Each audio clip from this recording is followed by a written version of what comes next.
Ladies and gentlemen, welcome to Casting the Spotlight, episode number 206. And tonight, our special guest, the great Ryan Fromm, has returned to the podcast for his third solo appearance. Great to have you back. Oh, thanks.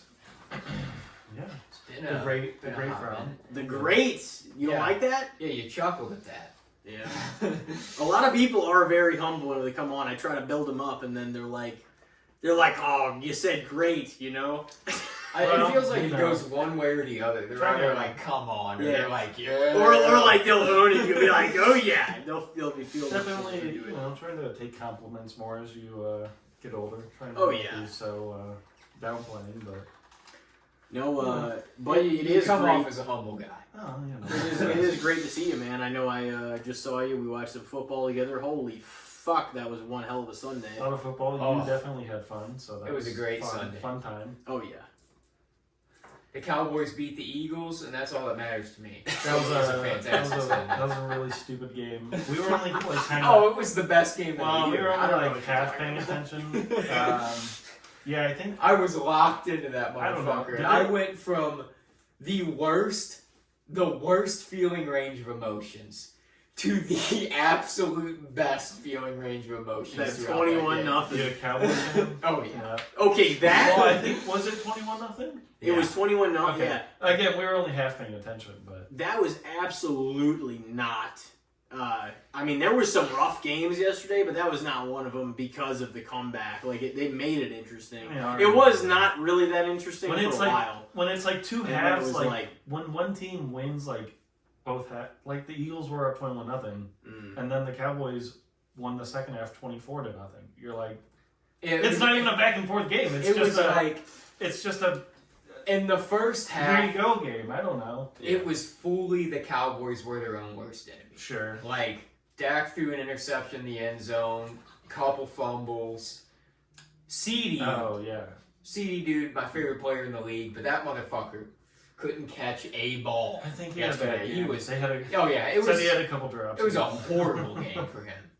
I mean, he still had a couple. Like he had that 50-yard bomb completion, but it almost felt like the game turned tides. Like it was like. Yeah. I The mean, Cowboys were their own worst enemy, then the Eagles were, because they were the ones throwing interceptions, getting all the penalties, fumbling the ball, getting the ball punched out. Like, it was just one of those games. It was like I get where you're coming from though, but it was like those games are so exciting to me, unless it is a team that I'm really invested in that it happens to, just because it's like yeah, it's it a train just- crash. it's like.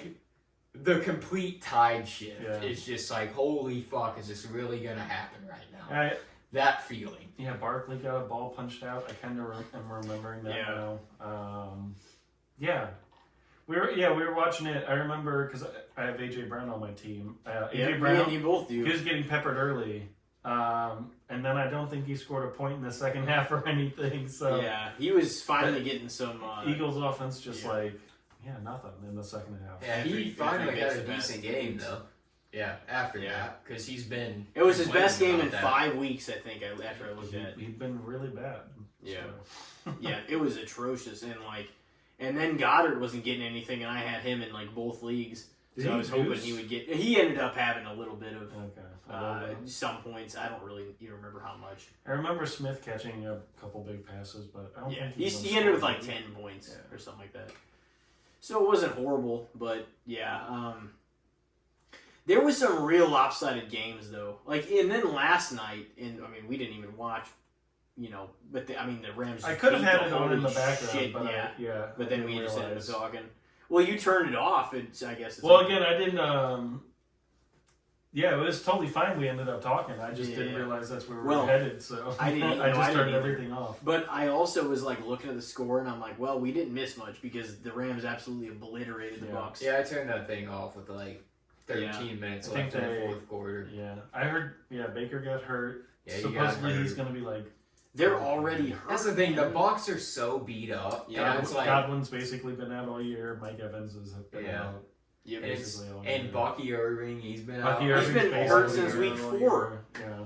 So it's Mike just Evans like got hurt. I think week 3, came back like week 7. I think Bucky's supposed to come back, and Supposedly, now he's been like practicing. Baker might not be. They're saying that he may play. I think it was depending on how his MRI. I think they said it was his left shoulder, so Yeah, they said it looked like a sprain, like nothing broke. yeah. but So arguably, it's not his throwing shoulder. He could play through it, but I don't know. I guess the risk there we is saw how that went with hurting Carson it. Wentz. Yeah, you hurt your shoulder again, and it's worse. So I don't know. I don't know shit about healing. Carson Wentz though, he had like a broken rotator cuff. Yeah, Wentz apparently had every injury. He had because like literally his rotator cuff was like off the bone. Yeah, I mean, in that if you- game he played. if you saw his entire arm was wrapped up. I guess he was just He you just know, had it holding by there. his side, Yeah. throwing the ball still. He landed on that motherfucker a couple times that Yeah, game. who, In his face, I was like, dude, I feel that pain. I remember that game, but who were they playing that beat him up so much? I can't remember that. God, who were they playing that game? Because that was he's on the Vikings. Yeah. Who were they playing? That was a I don't Thursday remember. night game, wasn't it?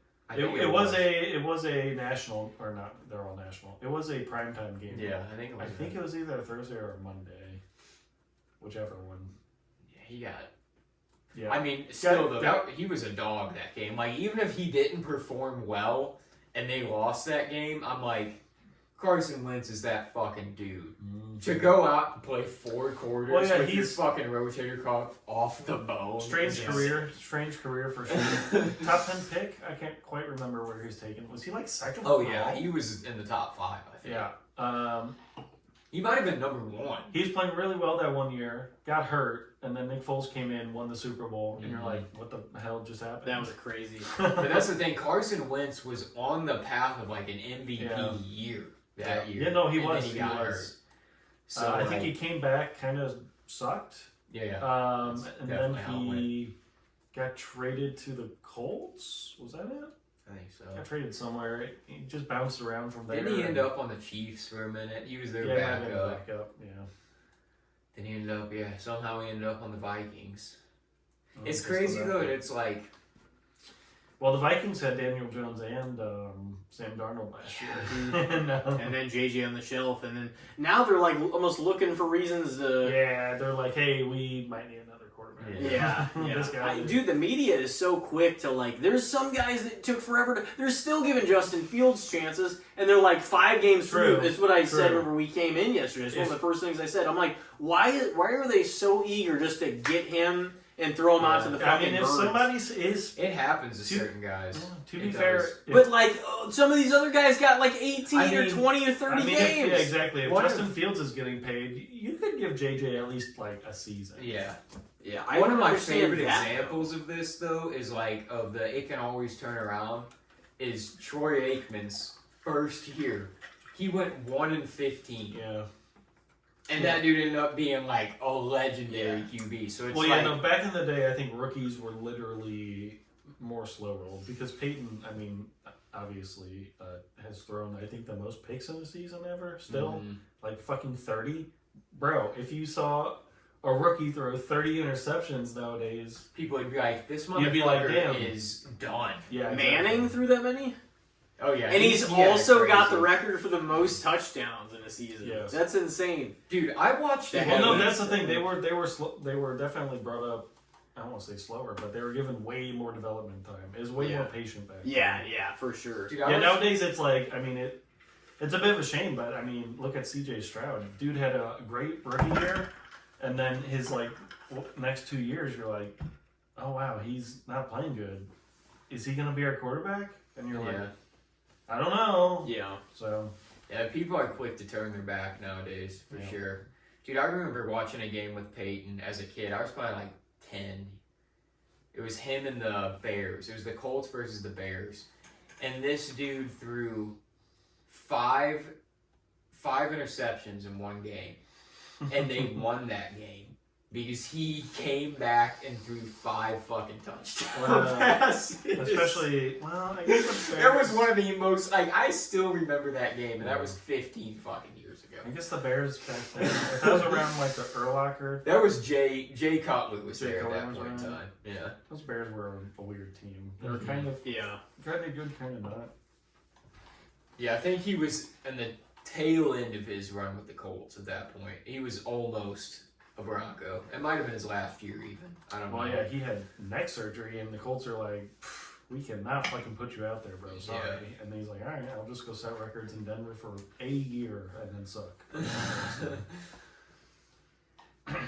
Go out a full season almost with plantar fasciitis and then come back and win the fucking He was old at the time, like for sure, so just kind of weird. Peyton retired after his last win, didn't he? Yeah, like he won the Super Bowl. Yeah, he won the Super Bowl. Yeah, I was like, whenever I went down to Florida, it was like that Super Bowl, I think, wasn't it? Yeah, and, because it was 2016. Well, the crazy offensive year, they lost to Seattle.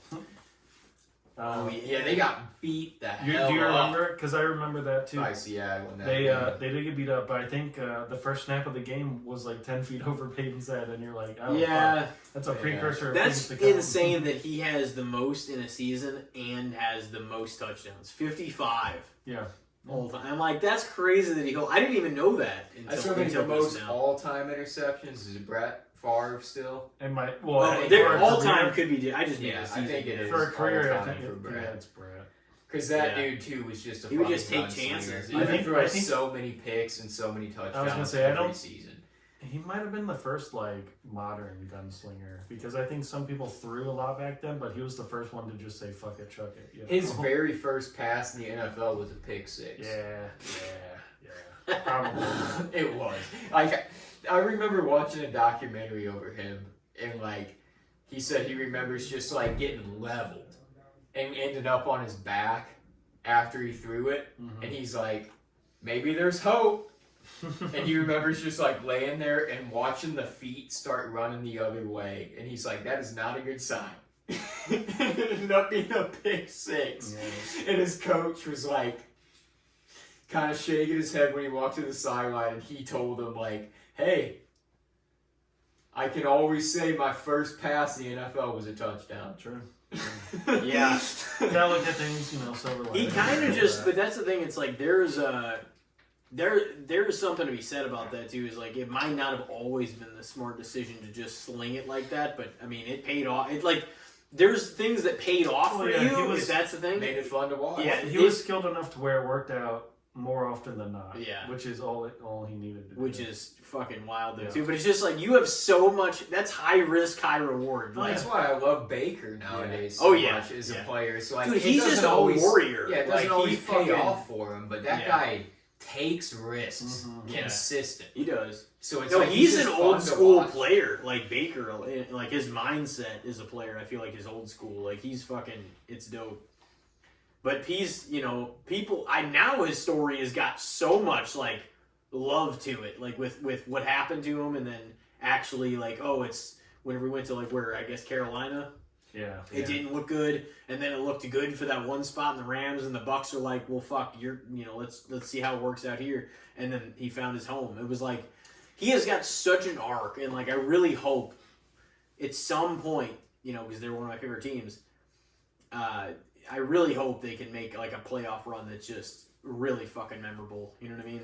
Even whether they win the Super Bowl, that'd be ideal, but like, just even getting really close, like it would just be such they have a high point. They have a good team. I think they're a little on the older side, so they are. I don't know. San Fran's old. They have there's a lot of people that are. They have technically retooled. As well. They do. And now they got Mbuka too. They have a bunch of good young pieces, but Evans and Godwin are starting to break down. Evans and Godwin are both probably on their last legs, so it sucks, man. They're both still good, but they're both still awkward spot for sure. Football's harsh, man. You take those hits. Well, this is, I think, the first time Evans has ever been like really hurt. It's so shitty. He's not going to get the 10 or 11 years in a row of receptions because he's about to get the 10, I think, this year. Right? Wasn't he? It's close. If not, it's 9 or 10. I don't know. Or like he already has 9, or he already has 10. I forget which one. I think he already set the record, but this year would have like cemented it. Yeah, dude. Honestly, underlying, he's one of the great tight ends of all time, or not tight ends, wide receivers of all time. Yeah, Mike Evans, he really is. By the stats, he's like a top 10. He might be number 10, but he's like a top 10. Wide receiver of all time. Yeah, he might be like fringe 10-ish, but for the modern game, he's weirdly like exactly appreciated, but a little underappreciated at the same time. We might have one more year where him and Godwin are viable next year, and also like can do. There might be one more year where we can like fucking go after it with those guys, and then I feel like contracts will be up. Guys will just be too hurt. We'll have to see. I mean, they won't rely on them as much anymore because they're gonna shift to Ibuka. Dude, Kate Otten can even can fucking play the tight end. Well, I was gonna say they have Tez Johnson, and they have I thought another too. And now they have Bucky too. Yeah. So it's like they have pieces to make sure this ship doesn't fucking fall apart. Yeah, I know the rumors before the season. I think Mike Evans maybe had a quote or two that was like, I don't know, alluding to it, but I think Twilight years. Yeah, well, I think he was talking about retiring. They're such a badass group, man. So yeah, he might go out injured. He might try to force one more year, and I think most guys don't want to end like that. You know what I mean? But it's also tough because I don't know. Sometimes it's hard to come back, dude. It just upsets me too because like I was loving Bucky at the beginning of the year so much. I was like the first 4 weeks. I mean, obviously I love the Packers too, but I was like Bucky and Baker like watching the season through the 4 weeks like until he got hurt, and they were like my favorite two players to watch. I was like, this is fucking, I had Bucky, so I was going to cheer for him anyway.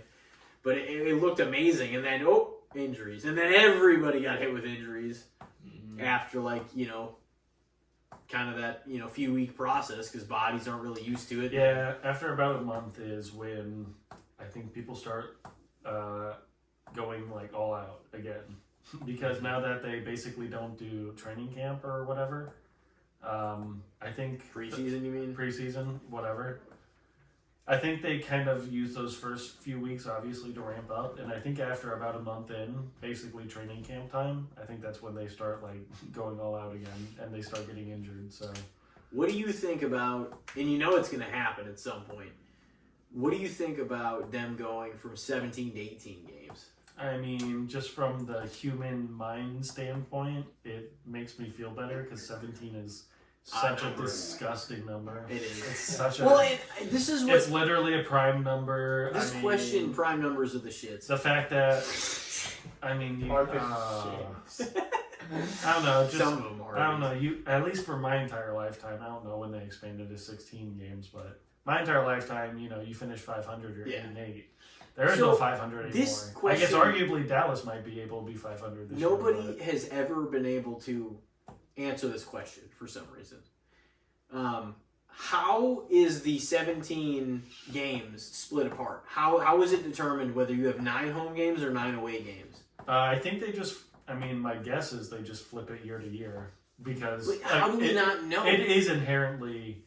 Well, again, I'm sure if you look in the rules, just Google it real quick. I'm sure they don't give you any. Well, it's like no, just tell me fucking how. I'm sure they just flip it year to year. That's my guess. Yeah. Well, and then some of these games too. Now that they have all the overseas games, that was something else because you could be home, but not really at all. Well, you both got to travel 18 hours or whatever it is. I think have the Jaguars played 2 games? Yeah, the Vikings did, but they just stayed there for back-to-back weeks. Which the Jags usually have. Well, the Jags they have overseas games every They're fucking year. just a fucking token team. They're the machine. I mean, it feels like a lot of the overseas teams, though, that Steelers they get every year. Yeah, Aaron, that was a good Aaron game. That's kind of a crazy one though, because the Steelers are. I mean, same with the Vikings. Like those two teams are pretty massive fan base, and not that some of these other teams aren't, but like it feels like sometimes they're like, oh, this game's gonna be the Pits. Yeah, we'll fucking schedule this one overseas. Well, what was it? The one game was Indianapolis versus Jacksonville, I think, because that was the that was probably the best. Was that in looking game? Was that in overseas? Germany? Maybe I don't know. Well, especially now that they have them in 4 or 5 different countries, it's hard for me to. They've been doing the Chiefs London, Dublin. Who started in Brazil? Was the that Chiefs the Chargers? The Chargers, yeah. Chargers, Chiefs, yeah. Brazil. But the year before was Eagles. In Berlin too. Someone, right? Didn't they have a game in Berlin? That was this year. Yeah, that was Colts. Well, no, I'm just trying to think of all the locations they've done. Yeah. Well, they did one in Spain, London, Spain, Brazil, Germany, Ireland. Was it in There Ireland? was in Dublin, Ireland. yeah. That was the Steelers game. That's the five. That's 5 different countries right there. I mean, that's honestly should have been the game you. Those are. The Who Patriots- did the Steelers play that game? Was it the Vikings? Because they That played might have been back-to-back that game, games, yeah. yeah, and that's I that think was so. Ireland, I think I so. think. I think it was the Vikings, yeah. I don't know. They're trying to grab a hold of this like European market. Yeah. I just don't know how well it's working or not. I mean, everybody's showing up to the games. Yeah, but at this point they're one-offs and they're like cool enough to go to. That's true. I think because again, I think the idea They're trying to grow their. they're trying to fans put across like the board. they're trying to over there. put like probably 4 teams over there is my guess because they, in my head, they would want an entire division to like But that not would be fuck up everything. such a bitch. Oh no, it It would would be. It They would would have be. to fly Guess what? over to here My from only- like my- all the way. Well, they It already would have be. to fly 2 teams that don't fucking play in those countries. Yeah, over yeah. there, so. 1 week though. These Wow. motherfuckers would have to do it like Mo- 6 or 7 times Yeah, in a no. season. Yeah, that Well, would my, be. my assumption, my guess would be they would hardcore clump their schedules. Like, Dude. you play the 3 games. Those players like families. We Yeah. gotta move to fucking. It's like fuck. Yeah, that shit would probably. Oh suck. yeah, we're getting drafted I like to it. France. I don't think they've publicly stated they like Yeah, officially it's want just teams that there, would but be. Oh man. my guess is they. It would want- have to be worth it for the league, but My guess there's- is they want worldwide teams because Yeah. they either want to probably put one in Brazil. everybody wants that. How do you grow in like? They're gonna prof- take Well, a the idea big. is- They're gonna take Well- a big player though from every team because that's what they did Yeah. when the Panthers and the Jaguars expanded. Yeah. Is they got in recently with oh my Vegas's God. team and Seattle's team and the NHL. There's gonna be They get games to on select 8:30 all one- the time. One player from each Yeah, the team, expansion. and then they get their like the last pick in the draft or something. So I mean, it's like there's- they're gonna pluck players that people like from everybody's team, and then everybody's gonna be like, "Fuck this team." Some of them won't Yeah, be players I mean, even know they. Some of them won't, but there's gonna be certain teams that are gonna be like, "What the fuck? I mean, you those- took my running back." Those expansion drafts usually have like I don't know. You have a certain amount of players you can designate as like Yeah. safe. You can't draft them. But Oh yeah, that makes sense. For an NFL roster, what is an NFL roster? 52 players. 55 or 53. 53. Yeah. What is So, but here's the thing, and I noticed this a while back too. Pro wrestling, more shows than ever, like big Yeah, shows wrestling. overseas and everything too. I'm like, everyone, because how do you grow upon the domestic market? You do stuff as much as you can overseas, and like, of course, the United States. Well, yeah. Everybody here that established their company, that they've gotten so much of the domestic market cornered already. Yep. They're like, how can we grow beyond that? Yeah. And obviously, the natural next step would be the whole world. But I'm like, this is expanding so much stuff so quickly to just everywhere. And I'm like, I mean, not that it can't happen, but it's just going to shift things like we've never seen them shift. I think the NFL tried a little bit to like get women to like football, and that only probably kind of worked. And they're like, all right, well, if we can't get women, and we have pretty much 99% of men, yeah. we have to go overseas. I mean, women Bro, do. Taylor Swift got a bunch of no, women. Taylor Swift He did, was just he a did. gift to the NFL. Oh yeah, 100%. Overnight, Honestly, that it got just- so many women to tune in. It did. Mhm. It did. Because she was. That's crazy. I mean, there are some, but yeah, I mean, naturally, like men, I feel like are just more Yeah. We're overall just attracted to it. for some reason we're It's just a very hard physical fucking ass hitting. sport. Yeah, well, football especially, but just sports in general. Guys are just into sports. No, for and, sure. And women, Yeah. That's why people are like, just oh, not for the some ratings are this. It's just like I mean, I know sometimes societally they're not people are, watching. You know, It's like, are the women watching the WNBA? Not really. no, nobody watches. And so it's like, I'm not going to feel bad. I'm not saying like, oh, I hope it goes badly for them or anything. But it's just like, I'm not going to feel bad if I'm not watching every game. If even the women that want the league to be successful, theoretically, are on the internet, want it to be. It's Well, just I mean, like, then again- you should fucking support it. Just It's like just like- any of these other leagues, You at know? this point, it's hard enough to fucking find your local baseball or It basketball or hockey team on TV. Oh. What are the chances you're gonna find your WNBA? And if team it on is, TV? then Caitlin Well- Clark's probably playing. in Indiana is the only place Yeah. you're finding it. Yeah.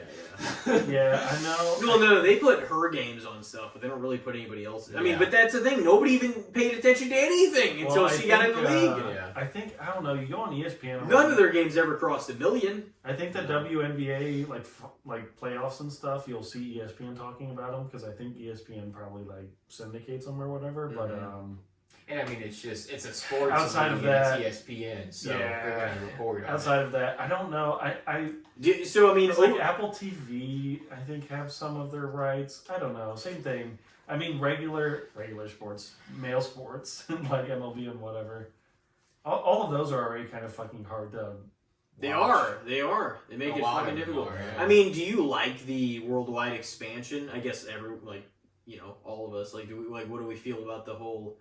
Because I mean, it's kind of a natural next step, but it's gonna change the league, the way the games are scheduled, the way because we're gonna have 8:30 games to stay if that's the case. Yeah, I mean, it'll just I don't know. And like I said, it's mostly speculation. But if something like that happens, to me, it's currently the only logical next step, unless you're like they're gonna put more and more games, maybe. I don't know, yeah, but I don't know. Worldwide, it makes logistical fucking nightmare. But I don't think they'll care if it brings in X amount of dollars. So it's got to be worth it. There's got to be somebody. They'll plugging probably in everything. like what's the time difference to like Germany? Is it like 8-9 hours maybe? I have no idea. I'm just saying if Germany at plays, what would Germany have to play at then? What did they play at this last time? Who knows? Probably at least 9 or 10 hours. Yeah. Oh, that was a morning game too. Mm. That is something. Okay, that is something they could arguably do because currently the NFL slate starts at noon. Yeah. They could have a European market, and they are morning games. Yeah. You would. At this point, you're only getting 10 hours of football. If they do that, 13 hours of football. That's yeah, and that's the thing. That would be that, the next honestly, step of. And again, I'm just Again, I don't think I would be against that because I'm becoming an older man and getting up early in the morning. Oh, so I'm like, enjoy. I love it. Like I like waking up Sunday morning, getting a pot of coffee going, and like, oh fuck, football's gonna be on in like 40 minutes. I don't got long to wait at all. No, that wasn't. It's so great. I bet that's probably what they would end up doing if they do. But my assumption is you either have to go like huge, because you can't put like 1 or 2 teams over there because that would be a huge like fuck you, even though you're making money. To a lot of people. Yeah. Well, just to like that team especially, it's like, bro, you're literally always on the road, so you're like constantly flying to America. My idea is you would have to go big. You have to go at least 4 to give them like a whole division. But that's a somehow, lot to do. Yeah. No, it would be a lot. But I'm just saying, you could go like 8 and just like fucking whatever. Fuck it, rip the Band-Aid off. We're gonna go to 40 teams soon anyway. Might as well do it in one go. That's so insane. They'll probably go. That would be They'll super go insane because that expansion draft would be so fucked. But that would be be funny. Cool. I don't even know how that They'll probably try it out. I don't know. They might even try it out with one team to start and add them to a division. They might. Yeah, There's got to be some bonuses with that. Yeah, I mean, soft starting obviously makes sense, but it feels like just a giant fuck you to that team. Yeah. But whatever. Well, but I mean, I guess would they start by you would have, or would you move somebody that's currently in the States to overseas? I don't know. I think every football team pretty much makes a shitload of money. The only one I've heard speculation about is the Jags. Jaguars are always rumored. Or what about probably the Chargers, if anything, like Los Angeles, markets. Arguably, you probably should, but I mean, they moved that team to LA, so and it's presumably they're like stadium. Yeah, presumably they're like okay with that deal. Obviously, they shouldn't be. Nobody gives a fuck about the team. I'm not a fan of that in general. I like teams. I like teams in every sport having their own fucking stadium. The Chargers, yeah, everyone. I mean, the New York teams and the LA teams, share. I don't like that. I like everybody having their own fucking thing. You know.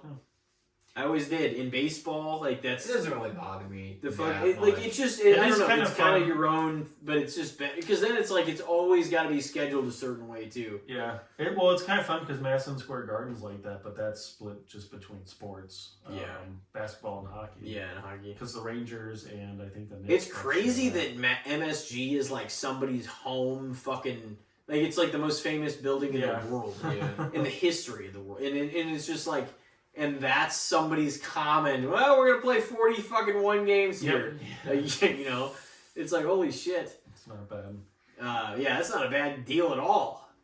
Being like on the New York Knicks. Yeah, we were talking about this yesterday a little bit, just like traveling. I've never been to the East Coast. That's kind of one thing I'd like to check out. Yeah, me and you were talking. I need about to check out Northeast. I want to go up there. In general, I need to check out New York. But Yeah. since I'm such a sports head, Madison Square Garden would definitely be on the list. I would love to see like probably New York's like the parts Yankee of Stadium, Pennsylvania. I would love to see like even if I'm not a fan of all the teams, like I would love to see Boston, parts of Pennsylvania, and like the New York stuff. I'm like, there's a lot of this country's history and stuff, and like the historical, everything is up there. I'm like, I would love to. I would love to see all of it. You know what I mean? Because that's like the oldest part of the country, anyway. No, it is. So well, Boston is a hellhole for driving because it's so old. They had to retrofit cars to just work, not even like be good, just work. I saw a video where people are like doing like U-turns to like go a mile, and you're like, Jesus. I know, I've seen crazy videos too, like outside of people's apartment windows and just like downtown. I mean, it seems Boston. really fun because that seems like a walkable city. Oh my god. Yeah. But yeah. It's hilarious though because it's the Northeast and it's Boston. So like some of the videos you see too, it's like just chaos because there's like big ass like meat packing trucks trying to come through these roads and like little fucking compact cars and like all the shit's trying to go through and there's people parked on the street and shit too and people are honking. They're like, move motherfucker, you go first. Just like yelling out their window at each other. They're definitely kind of Europe coded because they're pretty tightly packed in there, I think, for the most part. I'm pretty sure Massachusetts was the first state. Right? I think so. Right. Was it New? I think it was Hampshire? Massachusetts. You might be right. That feels right. If I had to, of course, like 13 colonies. Well, that's the thing. Were I mean, put pretty close together, but I think Massachusetts. Yeah, was the I mean, first one. obviously, when they started, they didn't exactly know how far they'd get, so they're like, Vermont and New Hampshire. Well, it also makes sense because just split it somehow. You're kind of really tiny. Rhode Island, you're literally just like there. And then we get out west and we're like, holy fuck, there's a shit ton of land. Yeah. Just start squaring it off. Who cares? Oh shit! There's people here. We could if we did the Easter thing, we'd have like 300 states. Fuck it, just like square it off. Idaho, you get like most of northern fucking like. Yeah, Wyoming is like a perfect fucking square. Well, Colorado's basically. a perfect square. Just too. Just that little. Or no, where did I say? Yeah, Wyoming. I think Wyoming's pretty square too. Mm-hmm. It's a lot of little square states right there. Yeah, they all Weird. meet in that one spot, whatever it's called again. I'm so stupid. It's so weird seeing those outer space photos. Like that's the way it should look because that's the map. But sometimes, when I see the outer space photos and you see like Florida just hanging off right there, it's so weird to actually see. Well, yeah, from a photo from that point of view. We're used to the We're used to the 2D map looking at the fucking. Yeah. I was gonna say no, the lines of the states, but then obviously they're not real. They're just made up. Well, I mean, but Florida, the peninsula is actually Florida. Obviously Florida's like very. But I mean, if you look at the United States from space and you're like, find Missouri, you'd be like, Although it's in the middle there, man. Right. Yeah. Although maybe I see the Mississippi. Although I will say is like whenever you actually, you've flown on a plane before. Yeah, plenty of times. So whenever you look out there, you'll notice that everything is cut very much into like squares, it's nothing blocks, like farm fields. Yeah. You know what I mean? Like, but once you get into like civilization area, it's like it's actually cut. Everything's in squares. Yeah. And like, so it's kind of like just like the human box. Yeah, it's So it's like brain, man. So it actually kind of does have lines because along that are like the highways and the parts that are separating everything. Yeah, to a degree. Yeah, But I mean, but It's it all does exist. But it's geographical. weird because whenever you're down there, you think everything's just placed random places and shit. You don't think that fucking it looks this clean from like up And an above. architect sat there with a map Yeah. forever. Yeah. And tried to plan some shit out. Yeah. That's Yeah, fucking man. weird, man. I mean, the only we have a couple mountain ranges, obviously the Rockies, and then the Appalachians are old and Bunch of weird bastards out there in West Virginia. Yeah, true. I think that Especially West Virginia. Dude, West Virginia, though, I will say, like, I've seen some beautiful fucking. Nobody pictures talks of about West Virginia at all. Like you it's- never hear it talked There's about. like mountains and hills and like just like current like rivers, just clean looking rivers Yeah, no. and shit too, because they run right out of like fresh springs and stuff in the mountains and shit. So like it really does look like a pretty ass state, but they have that weird like because they have the Appalachia. Yeah. well, there are a lot of coal Territory. mining, in the Oh, yeah. Appalachians. Well, most of our presidents have been from fucking Virginia too. At least the early ones. But Well, it's like Virginia that was was one like of the the first. haven. Yeah, that was one of the first. It was like 7. It was like 7 out of the first 10 were like all from fucking Virginia. When Yeah, you it only was, got it was like, a hot spot. I was gonna say when Yeah. you only got 13 to choose from, and everybody just keeps Mhm. like, hey, my buddy down the road should be president next. John Yeah, Adams. all the shit. Yeah. The From hotbed Virginia? was in there. And then it migrated to Ohio. Everybody started getting elected from Ohio. Oh man, weird. Yeah, it grew and grew, man. I mean, Just the one fucking president from Missouri, and that motherfucker wasn't even born here. He It was a born- Harry S. Truman, right? Yeah, he was Yeah. born in where the fuck was he born? nah. Maybe he was born in Missouri. I think he I was. feel like- I think he was the only one from Missouri. Yeah, Yeah. I think. Oh, well, You got it. You're gonna have to drop The atom these. bomb. You're gonna have to drop these. All right, fuck them. I remember. Yeah. He goes in. He's like, "I'll do it." Yeah, he wanted to end that shit. Yeah, I mean that shit was already being built for months and months and months and Yeah. actually years theoretically. Yeah. And he goes in, he's I mean, like, "Hey, you saw it. Wait, send out the notice." Yeah, we all saw Oppenheimer. okay, I'm sure. did you? I don't think I Elijah didn't. saw it. No. It was. What'd you think of it? Oh no, I've it was- only watched it once. Yeah, it was really good. I've rewatched it a bunch, but I think that's like just right up my alley. I don't know. It's kind Yeah. of. Well, you're like a history. How would you even? You like learning about history. Oh, yeah. and stuff too. Yeah. I don't even know how you would describe it, but yeah, it was a good movie. I liked it. A lot of people kind of didn't like it, but I think mean, it was still a good movie Made a overall. fucking shitload of money at the It made a box shitload of office. money. It was next to Barbie. Those are like 2 of the biggest And they movies that year. exploded. Yeah, I don't know if man. we talked They about released that the last same time because that would have been No, I don't that think so. summer. But yeah, we had a Barbenheimer. Day. Oppenheimer was pretty sick though. Yeah. I watched both of those once. Yeah, the Barbie movie. We have a Plex server, so I've rewatched that as well. Barbie's pretty funny, pretty funny movie still. I'd like 7.5, maybe. 8. I think it only works for what they were going for, and this isn't just the sequel debate. It literally makes no sense if they made another one with their point for why it was being made. Yeah. Oh sure. It I mean, I'm sure. literally undoes everything if they make a second. Oh yeah. To a degree. But... Oh yeah, shit. Yeah, we need to do that. But we'll go for a little bit. I guess I could turn it on though. We can still roll for a minute, whatever for you at least wanna do. another 20 or till we get to an hour. Whatever you want to do. Before we do that though, yeah, I think it works if you like. You know what I'm saying? Like what they were going after and whatnot. Like I understood it, but I'm like, you're kind of to make a sequel would undermine. Oh, I'm going into the real world now. I guess. Why the fuck would you? It wouldn't even make sense to make a sequel. I guess it just depends if you have a Yeah. good plot. I mean, I mean, Kind of felt like they Arguably- resolved the movie. yeah. I mean, at the end of the arguably, movie. it's. I don't want to say you can have an endless like series, but Well, they try to do that with everything now. That's well, the thing. I mean, nowadays it's like risk aversion you're trying to do. So if you have, It's like, oh, this made a lot of money. Let's Exactly. make another one. well, if you have a hit, you want to keep running that out Yeah. until it doesn't make money anymore.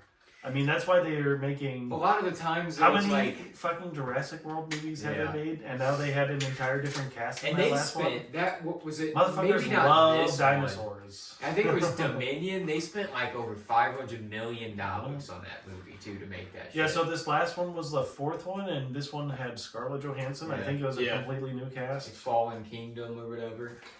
Like I don't know. I don't know anybody who saw that. No, that was the second one. Okay, I think it what was this one? Dominion was third. We saw Dominion. Dominion was the one that was It was Jeff Goldblum came back.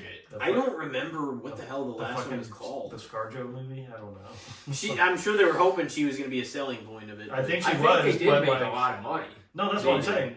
Motherfuckers love dinosaurs because I think these movies are all pretty much trash at this point. Like, you didn't like the first fucking Jurassic Park? The first Jurassic Park is one of the best legendary. movies ever made. It is. Everything after that is diminishing returns and or just horrible. I didn't think 2 was that bad. 2, I think.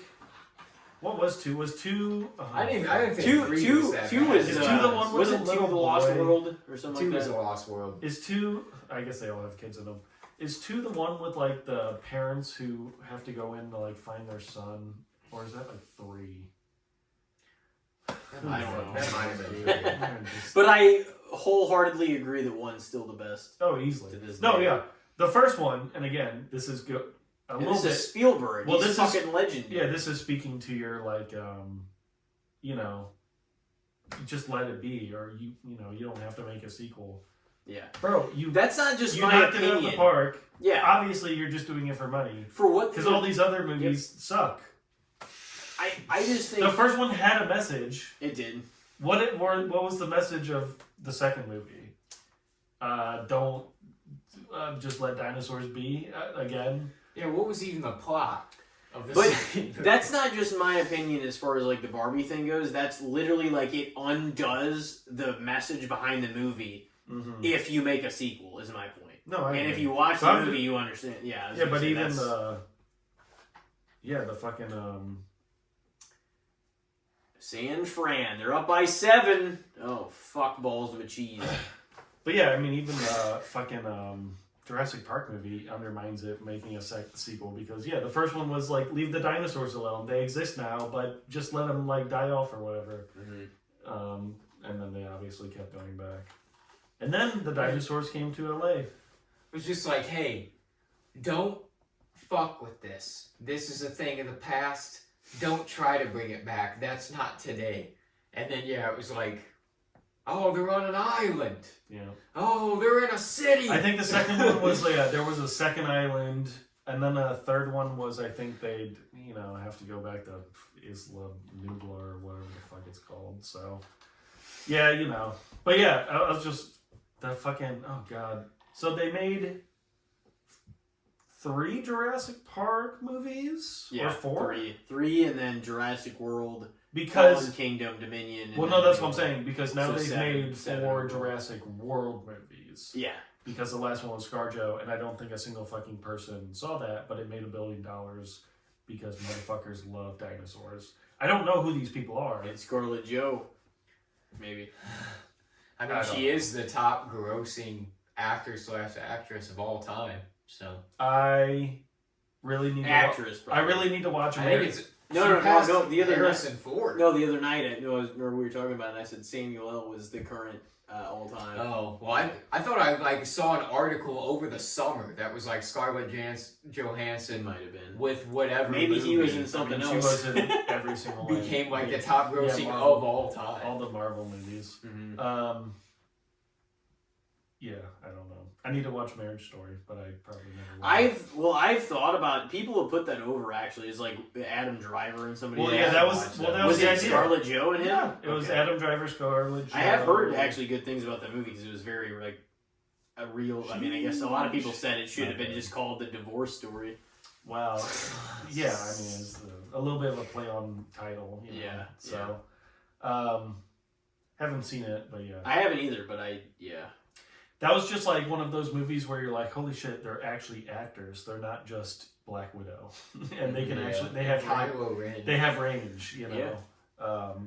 Adam Driver's a funny one because again, I don't think anyone actually watched Megalopolis, but he was like the that was main a big guy. director. Who was that? Francis Ford Coppola. Okay. Is that who it yeah, was? I knew it was one of the legendary guys. And it was one of those movies. Counterpicked. It's one of those movies that I heard even when it came out that it was kind of like, oh yeah, this is like, oh, legendary director, but this is just like a passion project. He even knew when he made this. Nobody. Well, especially when you start getting older, I think you start getting like crazier and crazier ideas. So you have a crazy director because he's old, and he's just saying, "Fuck it, this is like gonna be my last movie. I'm just sending it. I don't." And then people watch it and they're like, What the fuck is this? What is this even about? What's like the plot? What's going on? I'm losing my mind. Yeah, I heard. But that was definitely what I heard. That it was. You don't even really know what this story is about. But good for Francis, I guess. It's kind of like a hey, good job, Grandpa, or whatever. It's like hey, you did it, man. You made another movie at least. You're like 85. Yeah, he's old as fuck. You could and at that point, obviously these guys have a real passion. But it's like. Bro, you could just retire, man. You could just be like, nah, I'm going to go sit in a chair. Nobody's retiring anymore, man. No, especially directors. Directors are working. Well, whenever they enjoy their work, people are just working. No, that's what I'm saying. Because they're like, they want to keep working. Like, whenever they're just, it's just, what are you going to do? Well, yeah, you know like, the famous people. I feel like, I mean, I guess I don't know this for a fact, but... Artists never retire. Well, the fucking Rolling Stones. Like, people are playing forever. Yeah, they don't ever want to go because they're like, it doesn't get better than this. I guess it felt like maybe they didn't. Maybe they just like fell out of obscurity too. But it felt like old like Hollywood stars like in the 30s or 20s or whatever. Feels like they would have a peak and they would kind of. Well, that's because Hollywood was way more fucked up back then because they could be because they weren't in the spotlight. So they're like, you're not in your 30s, you're not hot. Hit the bricks. True. I guess the studios themselves are telling them to get the fuck out. Yeah, that makes more sense. Actually. That makes sense. I know a lot of female actors, obviously, just actresses got fucking booted. Fucking famously. They're like, take this fistful of drugs and get skinny or get the fuck out of here. Talking about Wicked 2, famously the Wizard of Oz lady, whatever her actress name is, apparently she had like the worst time ever on set. Judy Garland? Yeah, apparently everybody fucking like hated her and the men and she was like all the men not were even 18. She was like 14 or something at the time. It's insane because she looks way older than that now. Well, everybody was just people looked way different, even in like the 80s to now. It was just like everybody was just like kind of jealous of her, and it's like, bro, she's like 16. What the fuck's wrong with you? You're a man. Charlie Chaplin? No, well, just no, he didn't. Whoever was he was cowardly lion. I mean, I think a lot of men of that era were doing shit like that. Especially that's men that had a little bit of power. Yeah, I mean that's the story at least. I mean, Elvis met his wife. It was she was like 15. It also just, but it wasn't even just that. It was. Well, that was Jerry Lee Lewis. It wasn't, but it wasn't even just the star power thing. It was also just peep society. It was just like, oh, well, she's 12. That's it's like what? I mean. But that's as far as look like a woman. Is like as early as like the Charlie Chaplin stuff is like when that was I don't know much. Now we look back and we're like, oh shit. Did Charlie Chaplin ever have any like controversies? Was he just like an up and up? He liked young girls too. Yeah. Did he? Wow. Yeah. But through today's lens, of course, you're gonna scuff and whatever. But like the point of it was, and I'm not justifying it either. But like the point of it was 100 years ago. They were just more like, well, it's kind of because people got married at fucking 14 and 15 still. Yeah, you know what I mean? They did. So like 12, they're probably like, well, it might be a little fucked up, but just go have fun. It's like, well, to like grown men too. I mean, like, if he was married off like 14-year-olds to like 24-year-olds. Well, because it was prized there. When women were like fertile, they're like, all right, well, they're young. They're fucking the next, however the next like decade or two. I guess just one of that was just the mindset. I was gonna say one of the last remnants of like that old human like, you're fertile, you're.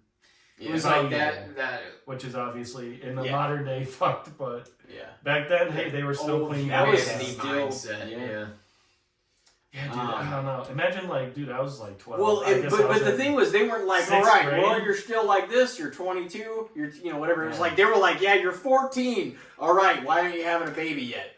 It was like, that was the thinking. Like, it was fucking wild. Yeah. And I mean, on the inverse, it was like, if you go back further, like, certain men were put in power at like crazy young ages. Like King Tut was like a fucking teenager. Like, could you just imagine? I mean, again, given all this power. And generally, shit, yeah. like 15. Yeah, there were a lot of baby kings back in the day. Generally, they were given some kind of advisor who would run things and help them run, and maybe kill the baby later on if they want to keep power. But a lot of babies, that shit happened for sure. Oh, It was like, or like the father, I think, or the advisor of the king would get killed because it's like, oh, I'm related to this guy, so I'll take over. It is funny how King Tut is like really famous in Western culture, but historically, I don't think he did shit. I think he was like, No. I think he was because his mummy was found like basically fully together. It was like a complete find. It was like completely untouched, which is why he got famous. But I think historically speaking, I think he was a baby king for like 5 years, and then he died of a disease. Bro, I would still take or was assassinated. The motherfucker ran a nation. Well, again, or technically, I think it was like technically is better. You don't actually have to do shit. I'm just saying, I think he died at like 10 years old. Like he was actually. I think he was like 19, wasn't he, or something like that? I think he almost made 20. So, and I was gonna say, I mentioned this when me and Elijah were talking, either off air or what have you, like a few weeks ago. I think it was off air actually. But so you don't know much about Charlie Chaplin? No, the silent, really. The silent actor. Well, I mean, I know who he is. So apparently, he fucking like how he like trimmed his mustache. Yeah, Hitler was inspired by watching his silent films, but he was doing the stuff he was doing in like the 30s, and even as early as 1933, he was on the rise. You know what I mean? Before everything started going down in Poland, but like. So Hitler's like, not this to get is into just all a that. style Yeah, he's statement. like, no, but he admired it because he fucking apparently loved it. I didn't know this until like a month or two ago, but he like apparently loved those films, and he's like, well, I'm gonna, fucking do his little thing and like cut it down and shit. Okay. And so, but Charlie Chaplin did not like any of the shit that he was doing, so that's why he made The Great Dictator in 1940 or whatever it was. I think 1940 probably would have been about right. I think it was a little early because everybody saw what was happening. Yeah. But I don't. But he did it because he didn't like the fact that. Well, yeah. I mean, Mussolini was modeling himself sort of after that. Yeah, but Mussolini was in there. Yeah. So I mean, everything they knew. He was a shitty dictator. Yeah. Mussolini. Yeah, they tried to take over like one or two places and it like failed the second time. The Italian army. It was fucking brutal. And then he Hitler got drug through the fucking street and stoned. And he's like, I'm gonna attach myself to him. Yeah, I think there was nobody else. The Axis powers. It is funny. People, whatever. Forget this. Sneak. Germany signed a literal peace. That's the Axis power. Germany literally signed a peace treaty with fucking Russia. There was nobody else to attack, so they just went west, and the only other took over was Italy. If I remember, they took over they took Italy because he's just like he's in charge. Well, yeah, Mussolini. They took over it was like the first place they tried to invade as him and Hitler made that deal. It went fucking poorly, and Hitler had already taken over several places, and he's just. Wow. It was like, dude. I think the idea he had no fucking idea what he was doing. I think early on Hitler realized it, so he sent him off to North Africa, and I think he even sucked there. And the Italian Mussolini. Yeah, it was not honest. As much of an oxymoron as that is, I mean that's what the great dictator is. But it's as much as that is, he really wasn't a good one. It was that's why he kind of went to the background after Hitler had taken everything strictly over. Militarily, he was pretty ass. Yeah. But he did. Yeah. I can't remember. I think I did a whole presentation over this dude in school, and I can't remember shit about it. I was gonna say I think Mussolini came up. Uneventful. Was Italy did they have a king at that time? I don't know. It is a weird structure. Mussolini ended up eventually being the president or whatever, but. I think there was a king. The main thing I remember about him is that he got drugged through the streets and stoned at the end of his power, and then he was hung for everybody to see. That was because I remember that was such a brutal death. Mm-hmm. That was what stuck in my mind. He was pretty unpopular. Yeah, he probably tried to align because he's like, all right, this will make me look like a hard son of a bitch, and it's just you fell to the background. Italy, like that army was nowhere close to like what Japan and Germany had. Oh yeah, sure. It wasn't. Well, I mean, yeah, because they were like fucking superpowers that Yeah. were willing to do anything. Yeah. And Italy was pretty tiny as a nation and tiny as an army compared to them. Like, Yeah, I mean, arguably Germany. I wonder at the time. I wonder what the actual size. They were, but was. they were Germany manufacturing might have like motherfuckers. Yeah. Like No. they knew. I'm just saying, how to build strictly population-wise. I Yeah. wonder if Germany was like double the size. I have no idea. Mm. But yeah, World War II. I mean, it is very intriguing. No, A it lot of is. That stuff is. Oh, Charlie like, Chaplin. really- It is, yeah. I know. Oh yeah, Charlie Chaplin, old director. He's That's all I'm saying. That's pretty much the only thing. I mean, I see clips of him just in like a million. Yeah. Fucking, I mean, he was of that Silent era, and he was movies, the biggest guy But in the the big- silent yeah, film. the You great- see the great stills dictator just was- he's just a legendary figure. Yeah, you know? obviously. Yeah. But I mean, it had to be someone, and he was the one that encapsulated that era. Dude, speaking of like old directors though, like Francis Ford Coppola and just doing like a project that meant nothing, like Ridley Scott is one of my favorites to do interviews nowadays because the dude comes off as such an old curmudgeon that just like he's so crabby. John Carpenter True. too. Both those guys are just like crabby and don't give a fuck, and they'll just lay like after Napoleon came out, and like there was a lot of historical realism in it, like a lot of like the Battle of Waterloo, and like they had a lot of like he got exiled to an island. Like they showed a lot of real things that happened with Napoleon.